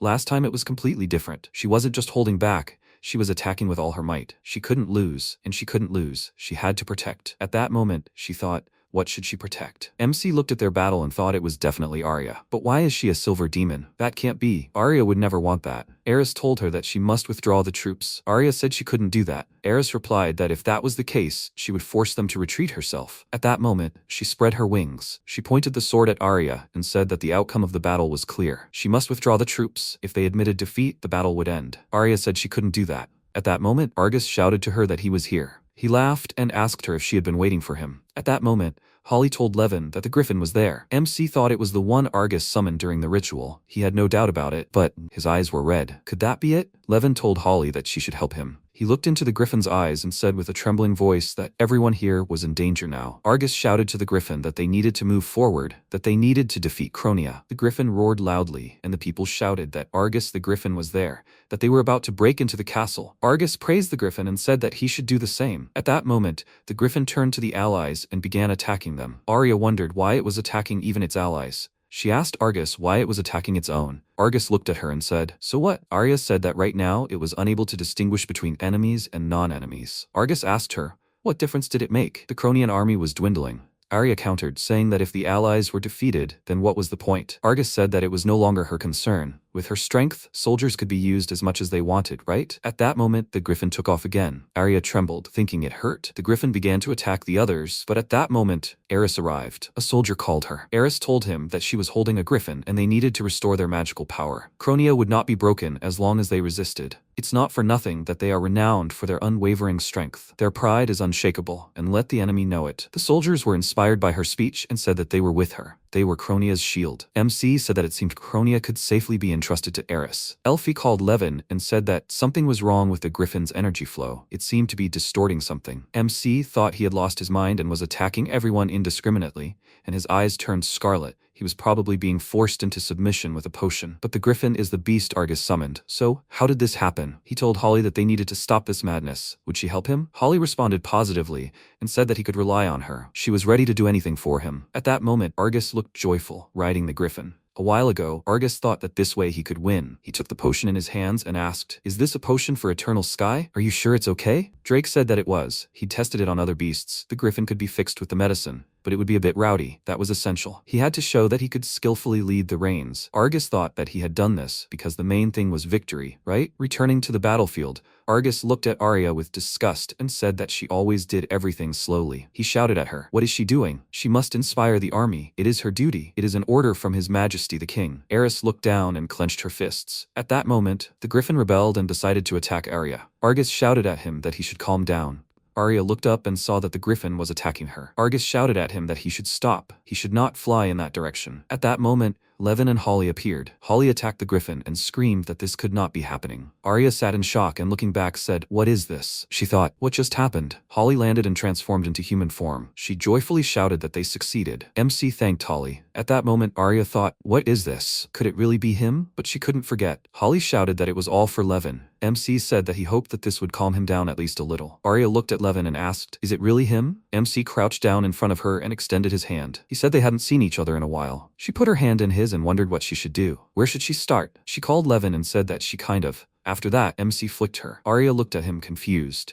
Levin exhaled and asked her, "What is she doing?" She should sit down. Arya said that she understood him. After they sat down, MC said that he had heard a lot about her. about the mission with the poison spraying and how she mobilized the wounded. They say that she caused a real mess there. Arya didn't know what to answer him, and then said that she didn't want him to know about this, that after joining the Order she would have such missions. Levin thought, so that's how it is. After that, he apologized to her. Arya, confused, asked him, what? MC replied that it was obvious she was forced to participate in all the deaths. He couldn't blame her. Arya wanted to say something to him, but at that moment Argus appeared and pushed Levin. He said that he should step away from her. It was he who hit his griffin. Arya said that MC served in the royal court of Elwyn, just like them. Argus looked at him and asked, is he Levin? Then he looked at his face and said that he was wondering why his face looked so familiar. He was exiled. He was that failed tamer, right? Arya asked, exiled? After that, Argus told Arya that they should go. She approached MC and asked, what do you mean, exiled? That's not true, is it? Levin calmly replied that it was true. There were a lot of misunderstandings. Elfie said that was true. MC had done nothing wrong. Arya asked, is that Levin? Argus was trying to get attention. Elfie said,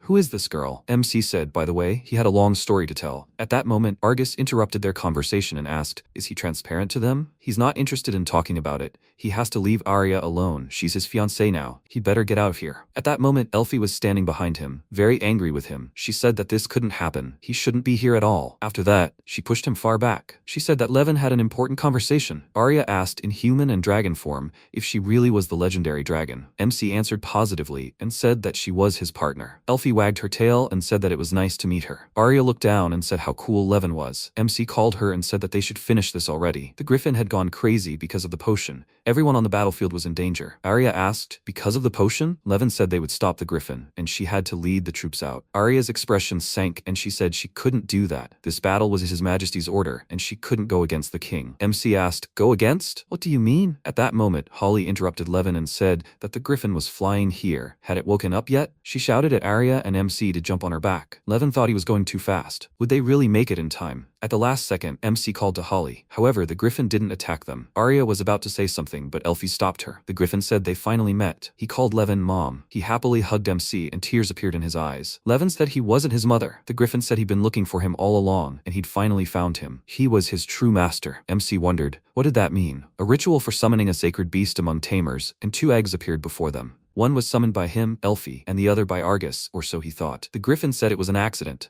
An egg just fell right in front of him, and then it was Levin who summoned them, both eggs. MC thought that couldn't be true. Argus wasn't the griffin's master, so there was no other way but to force him to fight with a potion. However, since he was banished, how had they treated him? For the king, even sacred beasts are mere tools. The griffin cannot disobey those it doesn't want, nor can it run away. He was heavily medicated for the fight, and amidst all this, he searched for him. Afterward, Levin hugged the griffin and apologized for being late and leaving him alone. He apologized again and said that everything was fine now, and that he would take care of him from now on. The griffin trembled with joy and replied affirmatively. MC thoughtfully said that he would take care of more than just the griffin. His blood boiled. Everyone was being used, exhausted for the needs of the kingdom. Killing lives, killing hearts. Even having received a good calling, he would still waste it on selfish wars. What was the point of serving in such a country? Arya called out to Levin. She thought it was her. At that moment, MC turned to her and asked if she wanted to come with them.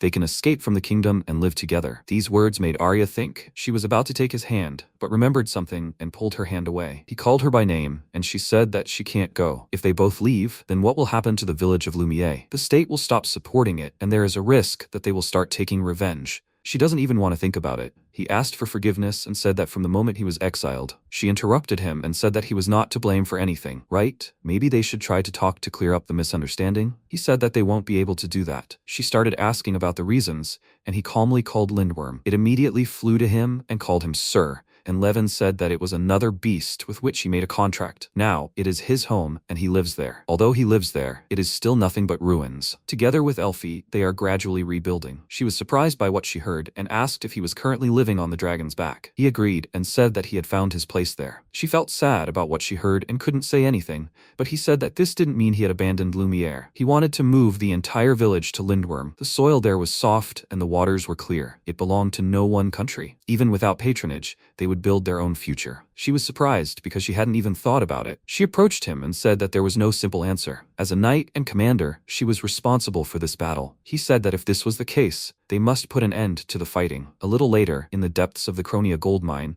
Jurian loudly said that they must dig faster. They were not allowed to rest. He continued to urge them on, looked at the small pieces of gold and said that this was still not enough. It was too early. The protagonist, along with the others, was walking towards him and said that there were quite a few people here. They came closer. He greeted him. He became scared and asked loudly why they came. They can't come here. This is his domain. They must leave immediately. He said with a calm expression that he seemed to be completely on edge. He's really going to run away again, isn't he? Eris told him about the reasons for this battle. The target of Elvin's invasion is the gold mine that belongs to him. If Cronia loses, the army of this kingdom will destroy this place. He will clean out the mine and use the money to escape, right? He denied it with a confused look, and the soldiers heard this, called out to him loudly, and asked what this meant. They were hearing about this for the first time. Is it really possible that Cronia could lose? He became indignant because of this, and said loudly that they should all shut up. They had nothing to do with this. They just need to keep digging. They were confused and asked, he's the commander of the nightly order on the border, right? Shouldn't he be on the battlefield? This isn't about excavations anymore. He became even more indignant because of this and loudly asked, where are their manners? He was a worthless person who only knows how to dig. He pointed to the side and loudly asked, where is Eris now? He entrusted everything to her, after all. If Cronia loses, it will all be his fault. He calmly agreed and said that if Cronia wins, the invasion will repeat, and if they lose, it will fall into enemy hands. There will be no end to it, so destroying the gold mine is the fastest way to end the battle. He was shocked by this and asked, what is he even talking about? This commoner shouldn't be arrogant. He has no right to do so. He started to take out the document and asked, has he already forgotten that he signed everything himself? This is an agreement. To stop the invasion, any operation is allowed. Urian was shocked by this and said that this is why the place will be closed. He apologizes. They need to evacuate immediately. The workers happily agreed and started to leave, and he loudly asked them in a displeased tone not to do this, but no one listened to him. MC said with a smile that everyone looked happy. The workers turned to him and said that of course it was, because they would finally be free of him. He said that there was also a quarry where he lived. They could come if they wanted. They needed experienced people. They immediately agreed to this and began to discuss it all. After that, he called Elfie and asked if she could put a barrier near the mine just in case. He wanted to minimize the consequences of the explosion. She agreed, and Arya called him by name and asked if he was seriously going to destroy the mine. He agreed and said that he wants her to be happy and is ready to do everything for this. She, looking shocked, said that he said such things so calmly. He asked them to ignore it and said that they should start preparing. They flew up, noticed a bright flash in the distance, and he said that it was a signal. He authorized Lindworm to act, and he immediately said that he could trust it. He flew closer, began to concentrate energy in his mouth, and many soldiers nearby noticed this. Urian loudly asked them not to do this, but he did not hear it and fired a powerful beam into the mine. The soldiers were shocked by what they saw and loudly asked, what was that? The observation squad must report to all units. A giant dragon appeared in the sky. The gold mine was incinerated by a fiery beam. He said that he saw it. He didn't imagine it. Really? Is this really Cronia's secret weapon? They can't defeat it. Elvin's army is retreating. They should retreat too. He knew that something was wrong. Was it also because of that dragon that it suddenly got cold? Eris looked away and called out to Levin in surprise. They landed nearby. Holly happily called her mother and said that both armies were retreating. He agreed and said that everything went smoothly. He thought with a smile that now Arya and Eris were freed from the battle. He called her and said that she should answer at least now. She agreed and said that it would be great to go with him. She often thought about it. She thanked him and said that, however, she cannot do that, because she is a holy knight. As long as there is that dagger, she will not be able to go anywhere, and apologizes for being silent. He was shocked by this, and asked what she was talking about. At that moment, Drake came from behind him, swung his large axe, and said that, unfortunately, the holy knight is already taken. The protagonist turned around at his voice and with a frightened look wondered who he was. Alfie noticed this, called out to her mother in a worried tone, stood in front of him, and blocked his attack with her transformed hand. He jumped aside and said with a small smirk, "That's unexpected." He brought a funny girl with him. It was not for nothing that he came here. She fusses and jumps around the battlefield, an annoying insect. However, by nature, a legendary dragon, he will have something to say later. He started to leave, and said that everything was fine. He didn't care about them. He approached Arya, and he called out to her with a worried look. He ignored them, took her hand, called her by name, and said that he came to pick her up. She called out his name with a worried look, and asked why he was here. He said that she should be at least a little happy. Aren't they colleagues? MC remembered hearing that name, and thought it was Duke Langran. Their family has the most ancient history in the entire kingdom of Elven.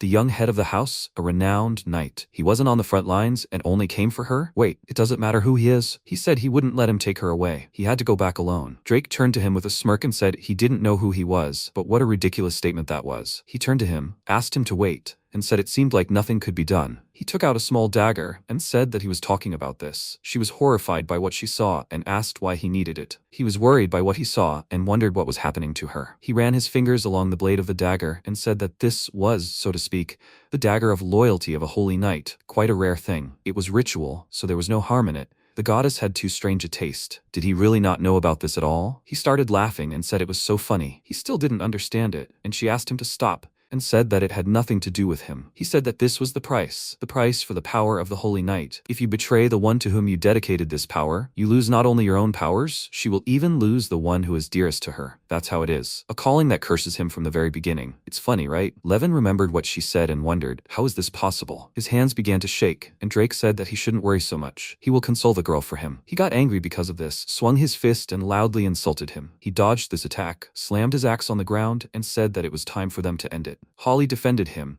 and he grabbed Arya, causing her to drop the ribbon, and said that he was also busy, so that was their goodbye. He loudly called her name, and wondered what was going on. He couldn't save her from the very beginning. He calmed down a little, picked up the fallen ribbon, and said that he would definitely come back for it anyway. Sometime later in the kingdom of Elven, Dorcas smashed a bottle of alcohol, and loudly said that he must immediately explain what happened. The gold mine had disappeared, and he was supposed to believe it. Drake said that it was true. The mine was gone, and their army had suffered a crushing defeat. He leaned over to Argus, who was shackled, called him a useless youth, and said that he must tell about it. He said with a worried look that the breath of a huge dragon suddenly appeared. He said loudly in a displeased tone that he should not make him repeat himself. Is there really a dragon that could demolish a gold mine? Besides, where did the griffin go, and why didn't he come back with it? He raised his head, loudly called the protagonist's name, and said that it was he who stole his beast. He repeated it and asked with a puzzled look, "Who the hell is that?" He said loudly that this guy who summoned the lizard during the beast summoning ritual is a worthless tamer. Drake leaned towards him and asked, who else is worthless? Dorcas remembered him and said that there really was such a person, and even contradicted him. Was it he who captured the griffin? He agreed and said that for some reason,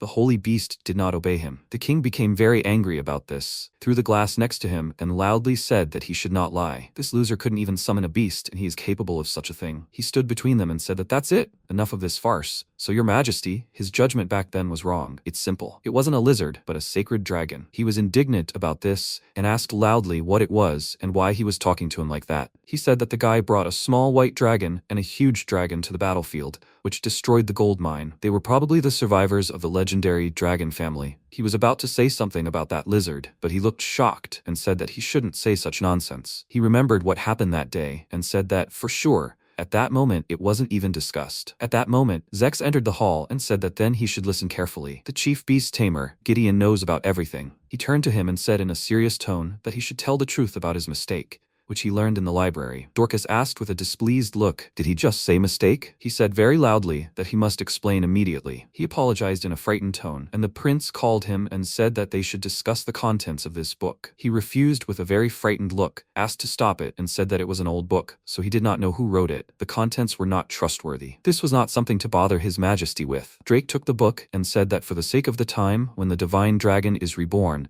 he was leaving this book. 2 partners will descend to the excellent tamer of sacred beasts. The first, a true partner, a sacred beast, and the second, the royal family of the divine dragon tribe. This will happen in tens or hundreds of years.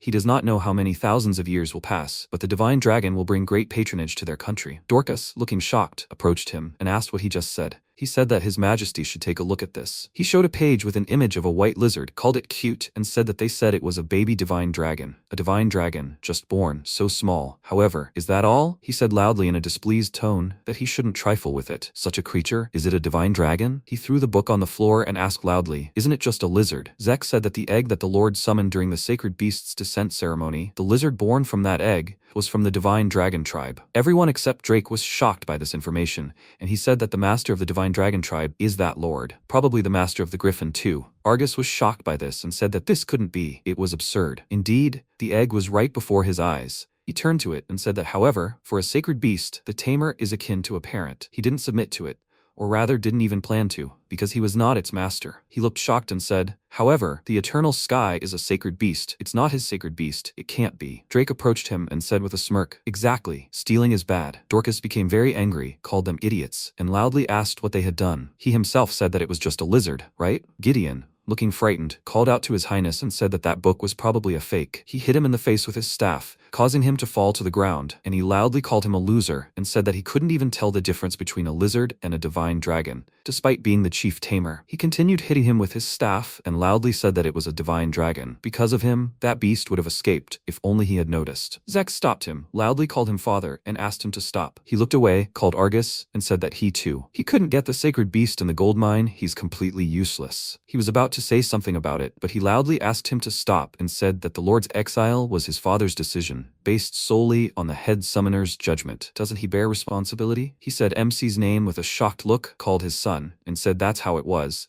so he must bring him back immediately. He immediately calmed down and said that's right, that's what they will do. Since the misunderstanding was resolved, he will gladly return. The prince denied it and asked, is he serious now? After all those insults and blows directed at him, he wants him to serve the country again? He will never return here. Dorcas loudly asked him to be quiet and said that then he must use force. He must take the inhabitants of his home village hostage.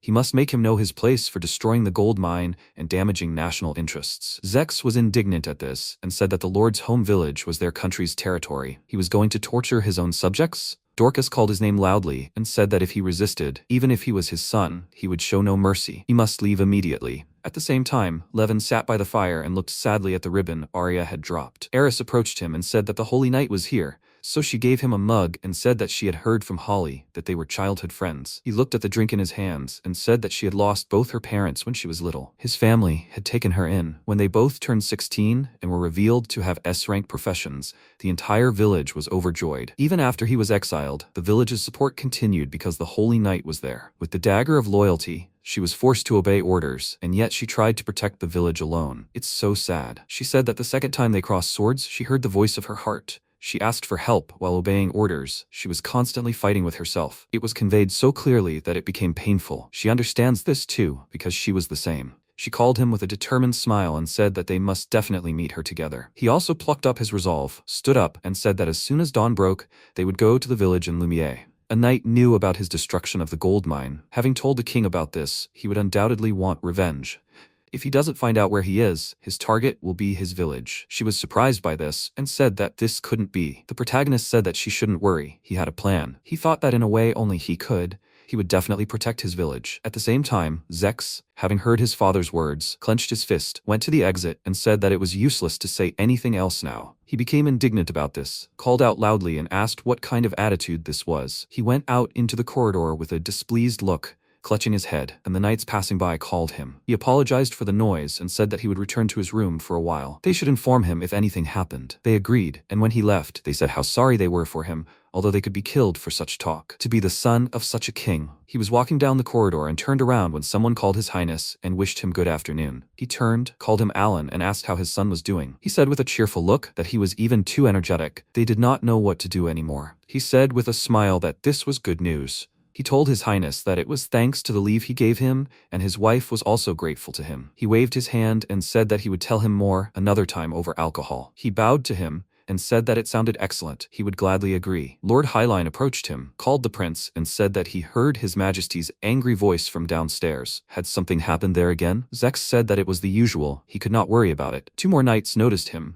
called him, and said that they were grateful for the sword training. They learned a lot. He named them Ulysses and Kyle, and asked how they had been doing since then. They said they trained hard every day. Although he was still far from him, His Highness, he said that they should not rush. Only by accumulating experience would they gain strength. One should never stop improving oneself. They were inspired by his words, agreed with a happy face, and a maid came up to him and called His Highness with a confused look. She showed a basket and said that this year pomegranates were sent from her home village, and her parents really wanted His Highness to try it again. He gratefully accepted the basket of fruit and said that pomegranates from the village of Aldo are distinguished by their especially rich color and taste. He would eat it in his room. He walked further down the corridor. Other maids noticed him and said that he was still handsome today. She asks His Highness to marry her. She asks him to go on a date with her next time. He looked a little confused and asked them not to ask for the impossible and said that he needed to get back to his post as soon as possible. He entered his room, closed the door with a tired sigh, ran and jumped face down on the bed. He started screaming into the pillow, raised his head, and said that he couldn't do it anymore. It was impossible. He had reached his limit. Compared to his father, he had much more talent and popularity. In a way, it was a misfortune for him. He said with a tired look that he had to clean up after him again. His role had always been like this. His father's mistakes, just cleaning up after a loser. It was all useless. useless. He hated it so much, that damned father. He started to roll around on the bed and asked loudly in a displeased tone, who was the trash and scum here? Whose mouth was he speaking through? He was disgusting, like Dorcas. Their country was finished. He tore the pillow and cursed it under his breath, but stopped when someone knocked on his door. The knight knocked on the door and called the prince, asking if he had a free minute. He opened the door, allowed him to enter, and he bowed and said that he begged for forgiveness. This is an order from His Majesty. He must go to the village of Lumiere immediately and can complete the mission. Otherwise, he will face severe punishment. He said with a sad look that this village is the homeland of that lord. He understood everything and will immediately prepare. He left his room, bowed and said that then he was leaving. Zex agreed, thanked him, and he began to leave and thought with a small smile that the lord was a good man. He behaves so dignified even in his own room. It's so cool. He returned to his bed, lay face down in the torn pillow, and loudly cursed his father. After some time, the king sat on his throne and said that this is how it is, so his son has already left. The prince personally went there. This summoner definitely cannot refuse. Because of them, more effort was required. The king has a hard time using such insignificant ministers. Drake approached him with a glass of wine and said that he sympathized with His Majesty. He chuckled and said that he was the same, having failed to capture the gold mine. He continued to smile and said that the mine was a failure, but if we talk about the spoils of war, then this is exactly what they are. When he snapped his finger, several knights entered the hall who brought gold ore. He was very surprised by what he heard, and he thought that this was only a small part. The total volume was hundreds of times greater. Collecting in advance was a bit crude, but it was the right decision. If it is for His Majesty's true desire, he does not choose the means. He will be happy if he likes it. He turned to him with a joyful expression and said that he had done a magnificent job. This deed is truly an honor for the kingdom. He will grant him the reward he desires. Drake refused, saying the reward was too much for him. He turned around and said that he was saying he would grant it to him. He could demand as much as he wanted. With a sly grin, he said that in that case, he desired the Holy Knight, Arya. Dorcas immediately agreed, hugging the gold ore, and Argus was indignant about this, loudly asking him to wait and saying that she was his bride. His Majesty also acknowledged this, didn't he? He approached him, pressed his head down, and asked if he even realized what he had done, to plot against His Majesty, to steal the sacred beast from its true owner. A great sinner like him was not fit to be the groom of a holy knight. He turned around, called out to His Majesty, and asked what they would do with this trash. He ignored it and said that he would leave it to him. Besides, he was tired of constantly thinking about these losers. He agreed with this, put his hands on his and Gideon's heads, and said that they should go. He was very worried about this, loudly called out to His Majesty, asked to wait and give another chance to summon the sacred beast. He did not listen to this, took them out of the hall, and after that, the two were stripped of their titles and also expelled from the country. At the same time, in the village of Lumiere, a resident noticed a huge shadow, saw a huge dragon, and loudly asked, "What is it?" They should call the headman. The villagers already thought at the end of the village. He came to them and loudly asked them all to calm down. He noticed something approaching and said that someone was descending from a huge dragon. MC descended from the dragon to the shocked villagers, called his father, and said that he was back. He came to his family's house. Graham, with a serious expression on his face, called him and asked if he could explain himself to them. He agreed and said that it was the divine dragon with whom he had made a contract and was now living on his back. He was shocked by this and asked what he was even talking about. He asked them to listen and asked, "He is a tamer of sacred beasts, right?" They agreed with this, and he said that after he received the divine dragon at the sacred beast descent ceremony, a lot had happened. He was developing the lands to rebuild the city on the dragon's back. His father loudly asked him to wait a bit, and said that a divine dragon, it sounded like a fairy tale. His sister said with a smile that she believed her brother. However, she hugged him and said that he had made a contract with such a magnificent dragon, but more importantly, she was very happy that he looked healthy. He felt awkward, and their mother called Fiona and said that this was unfair. She let him go, and said that their Dorcas, how can I say this, has a secret mind, right? She was worried about how he would serve in the palace in such a place. Although she thought that the holder of an S-rank job would not be treated badly, Mom agreed with this and asked, "Is Arya not with him today?" This girl also has an S-rank job, so she is probably busy. I wonder how she's doing. Sister said that they have not seen each other for a long time. Levin clenched his hand into a fist, plucked up his resolve, and said that he came today because he had an important conversation with them all. He was exiled from the country. They were shocked by this, asked him to tell them about what happened, and he told them everything that had happened so far, about how he was exiled, Elfie and Lindworm, about Arya, and that he destroyed the gold mine. He said that knowing the king, he would want to punish him more than anything in the world. Even if he does not know his location, retribution will fall on the village instead. Graham was worried about this, and he said that's why he wants to move all the villagers onto the back of the Lindworm. They were surprised by this and asked, did he just say move them? On the back of that huge dragon, is he serious? He was nervous about this and thought that he understood that it was not easy, but it was the only thing he could do. To his surprise, they said that it was so wonderful. They should abandon this worthless country. Fiona, looking very displeased, said that exiling her dear brother was shameful stupidity. Dorcas had no right to be king. It was tantamount to crossing out the future of the country with his own hands. The protagonist, looking worried, called his father,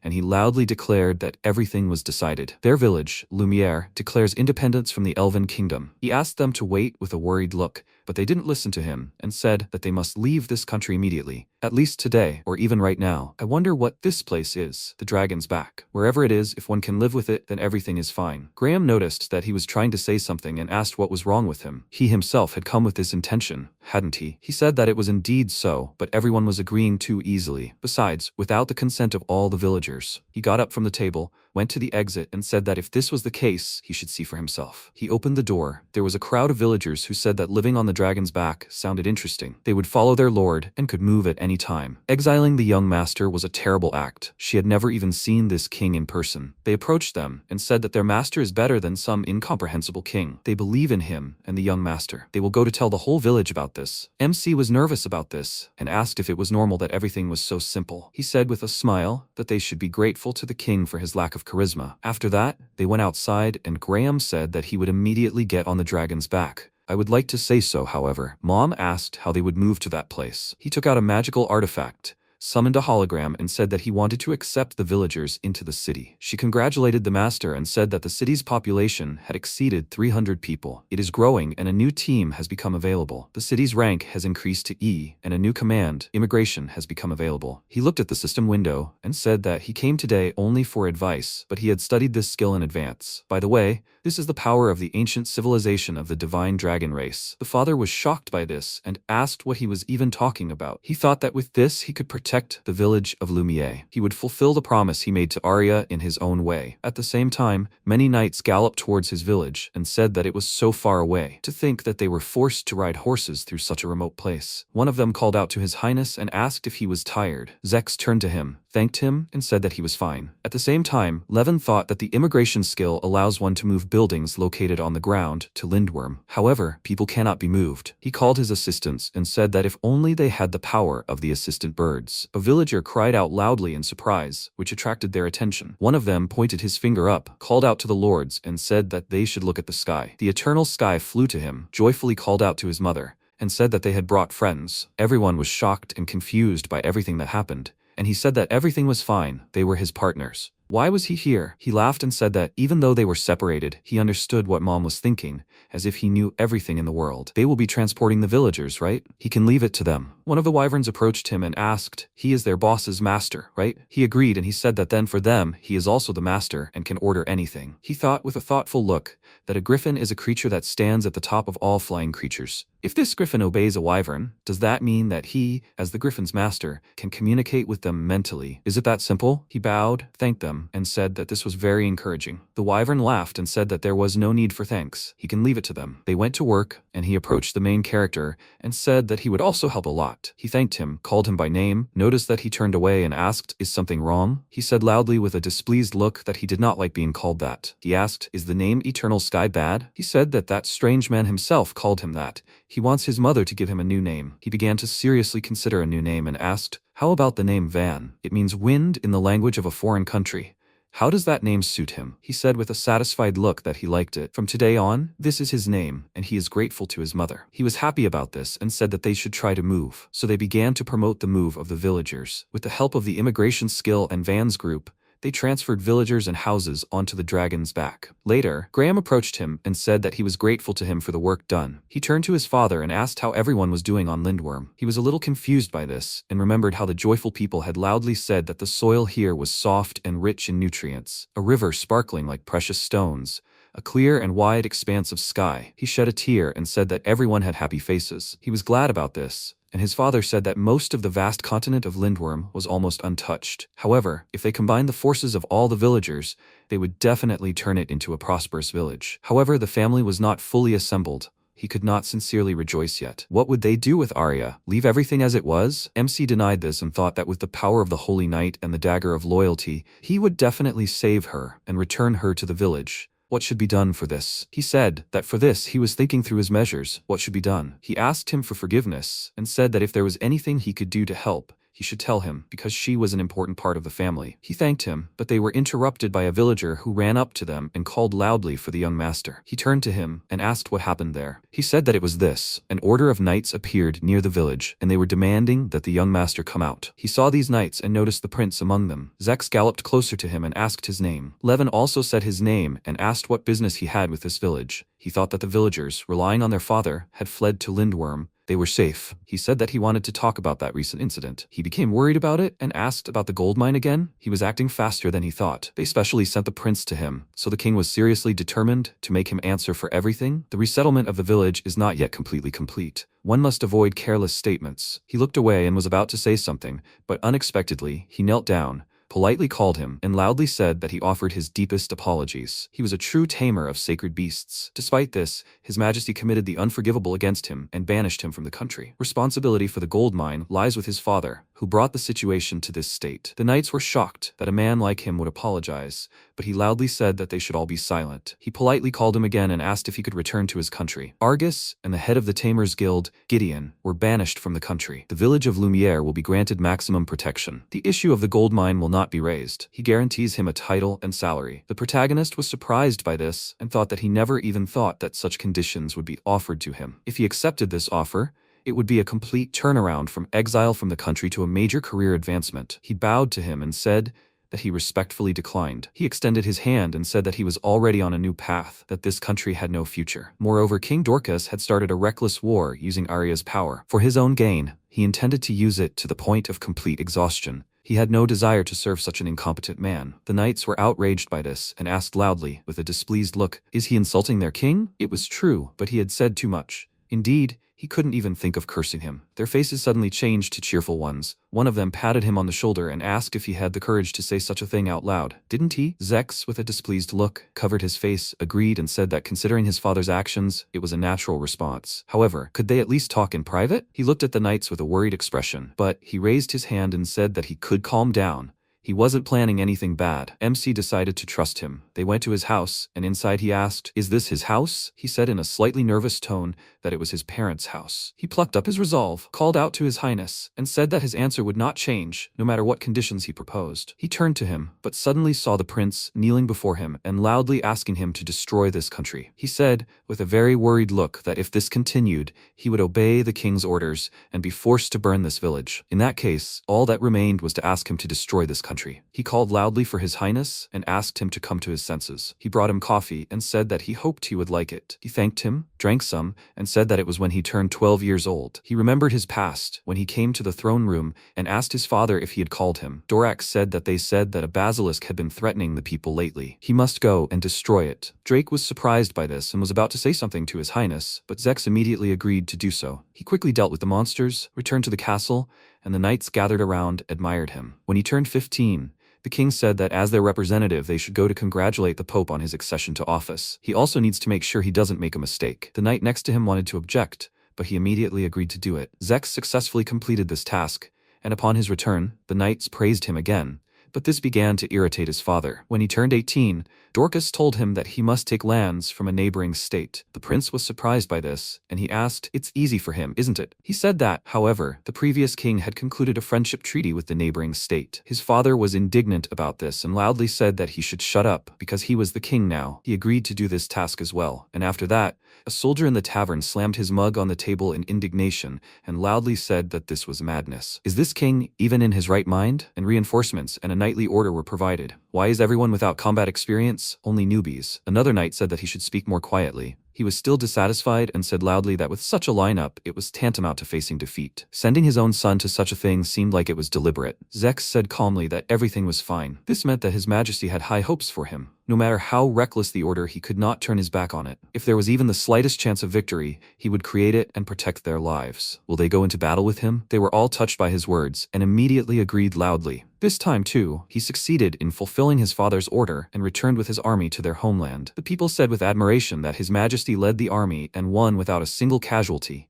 It was a complete victory. Dorcas saw his return from the window of his throne room, became angry about it, and with a wave of his hand, knocked aside the decanter of water. After that, he came to the throne room and thought how stupid he was. He still continued to hope. Maybe this time his father will praise him. He started to open the door, warned that he was entering, but his father did not hear it because he was loudly cursing him. He said loudly in a very angry voice that every time he comes back with this unperturbed face, when will he finally die? The people support only him. Have these pathetic fools forgotten who the king is here? Maybe he should hire an assassin. If the prince dies, then these idiots will remember who the real king is. He did not enter the hall and thought that his father had changed, but if he openly opposed him, the country would only plunge into chaos. The kingdom of Elven and all the people, he must support them. Currently, Zex put his head on the table and said in a dissatisfied tone that at least he thought so. The subjects are constantly rebelling. They say the threat is already gone and they're cutting the budget of the knightly order. No matter how hard he tries, his father destroys everything. The country is falling into decay every day, so what can he possibly change? He's fed up with it all. He screamed loudly in despair and began to sob, and Levin, looking worried, called his majesty and asked him to calm down. He stroked his back and thought he was crying. Did the prince really love the country more than anyone else, and yet he was the loneliest? The worried knights began to knock loudly on the door, called him and asked if he was okay. They heard some screaming. Zex came to his senses, started to get up,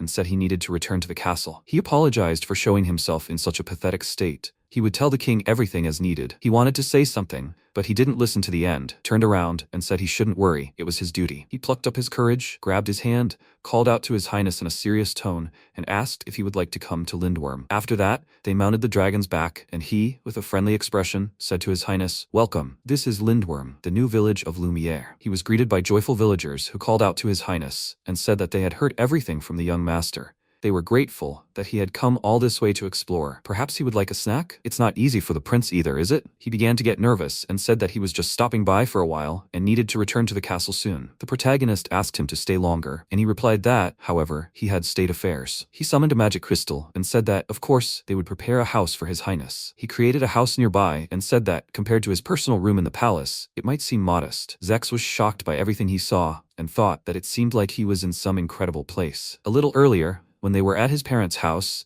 he said loudly that he could show him places with beautiful views. He asked with a little surprise, why such a sudden change? He said with a worried tone that his complexion was simply too bad, and he began to worry. Does he ever rest? He thought about it, and said that as a child, he drank tea with his mother in the garden. It was a quiet day. After that, he should check the diary so that he looked shocked, loudly apologized, and said that everything was fine. He grabbed him by the shoulders and told his majesty that he still couldn't just let him go back. He said with a very serious expression that he was now in a dangerous state. The prince looked at him with a puzzled expression, laughed and asked what that meant. He said loudly in a serious tone that his spirit had already reached its limit. If he doesn't realize it, it's even worse. If he doesn't rest, he'll die now. They flew on a wyvern and he said that he should at least leave the kingdom for a while and calmly recover. Currently, Zex stood by the window and thought that he was so persistent that he involuntarily went with him. MC entered the room, called him and said that he brought tea. Why is he still standing in the same place? They sat down at the table and the prince said that it was a quiet and nice house. It's amazing that it was built in an instant. He said that rest is a necessary thing. He asked, however, what should one do during rest? He considered him a difficult case and asked if there was no one next to him who would advise him to rest. He said in a tired voice that his father shouted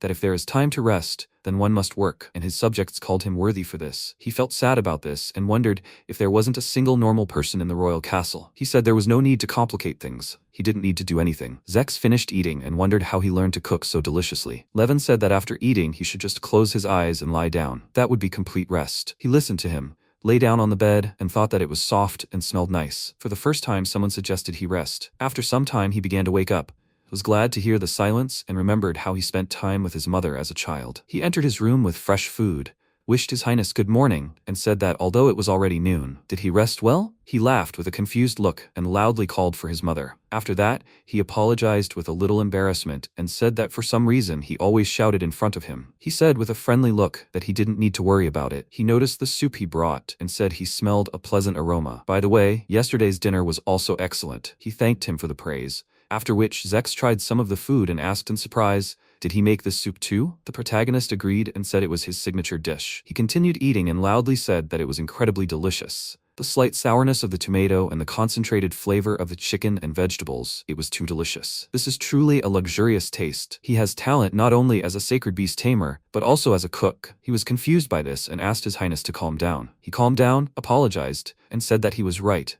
He needed to get rid of the habit of shouting. He held a cup of tea with a small smile and said that he had not slept so peacefully for a long time, and did not feel that food could be so delicious. Okay. He decided to follow his advice. Could he show him the continent? He agreed, and thus the prince began to live in the village of Lumiere. Later, they, along with the others, explored the area and stopped to eat different dishes. Sometime later, when MC returned home, Eris called him and asked where the prince was now. He brought several cups of drink and said that he had already returned. He said that tomorrow morning, he promised the children to go fishing. She said with a smile that he was very loved. He said it had been a week since he had been here. His complexion seemed to have improved noticeably. Holly, looking happy, said it was all thanks to Mom's food. She agreed and asked, by the way, about that matter. Had he already spoken to the prince? He, looking worried, said that not yet. He could not find the right moment. She asked what he thought. Would he agree to listen? He said that he felt that for the sake of the kingdom, this was the only way out. If everything worked out, they would resolve the issue of Arya and the future of the kingdom. All that remained was to choose the right moment and sort out what was in His Highness's heart. Holly stroked Louis and said that everything would be fine. He should just convey his feelings to him directly and honestly. He agreed, and she said that for this, they would have to try hard on reconnaissance tomorrow. Eris asked, they were going to Lake Lindworm, right? She happily agreed, and he called her and said that he was counting on her. She said he could rely on her. After some time, Zex came to the farm, picking tomatoes with a happy expression on his face, and said that it seemed like that would be enough. Several villagers noticed him and greeted him happily. The woman said that it seemed like he had played with them enough yesterday. The child asked what they would play next time. He thought about it and said that he had heard from the master that there was a large cave near the lake. He became inspired by this and said that he wanted to go there. He said that if he wanted to keep him company, he should help around the house and exercise his body beforehand. The child agreed, after which they left and waved him goodbye. He thought with a small smile that 10 days had already passed since he was invited here. He spends surprisingly calm days here. In the morning, he sleeps until he wakes up, and in the evening, everyone noisily gathers together at the table. The villagers and the master, everyone keep a respectful distance. This is a wonderful place, but he can't stay here forever. Besides, what will he tell his father in his report? They failed to return the master to the country. The village of Lumiere has effectively fallen outside the kingdom's control. He will fall into a rage again, and it is always he who has to calm him down. Should everything be like this? Is this the prince's duty? He must support the country and the people. However, what is his role and the meaning of his existence? Later, he was sitting by the river. Levin came to him and asked His Highness if he could distract him for a minute. Zex turned to him and asked if something was wrong. He looked back and said that there was someone he would like to introduce him to. For Mimi was with him and asked if this must be the same person. Indeed, his heart was terribly exhausted. She called him by name, introduced herself, and said that she was pleased to meet him. She is a fairy of healing and loves to heal people. She created pollen in front of his face and told him that he should slowly inhale it. He asked with a surprised expression, "Is this really safe?" The protagonist said it was some kind of incense and that he shouldn't be shy. He trusted it, inhaled it, and was surprised by the effect. She asked with a small smile, did the effect seem to work instantly? Zex said with surprise that he felt something strange. Breathing became easier, and it seemed like his heart was calming. He asked if the fog in his head had disappeared. Holly happily agreed and said that his life force was already in good condition. He agreed with a surprised look, and she said that she was glad about that, meaning their search wasn't in vain. MC agreed and thanked them. The prince called him in surprise and asked if he really brought her for him. He agreed and said that he had made a contract with her. He asked, however, why should he go so far? He said that taking care of his body was natural. After all, he was necessary for the future kingdom. He thought about it and said that it always seemed strange to him. The fact that he told him to rest, the way he sincerely cared for him all these days, he was deeply grateful for it. However, he was an exile, carried his home village on the back of a dragon. He did not need to go so far for him. He said that there was something he wanted to tell him. Later, the two of them came to the ruins, and he said that he was right. It really was strange. He felt no attachment or regret for the kingdom. Zex, looking sad, said that this was natural, given how they treated him. Levin turned to him and said that, however, if this was to be a future allied state, the conversation would change. The prince did not understand what he meant, and he said that he asked to forgive his insolence, but they needed to talk now. He intended to found a state here, on the back of a dragon. There were vast lands and people here,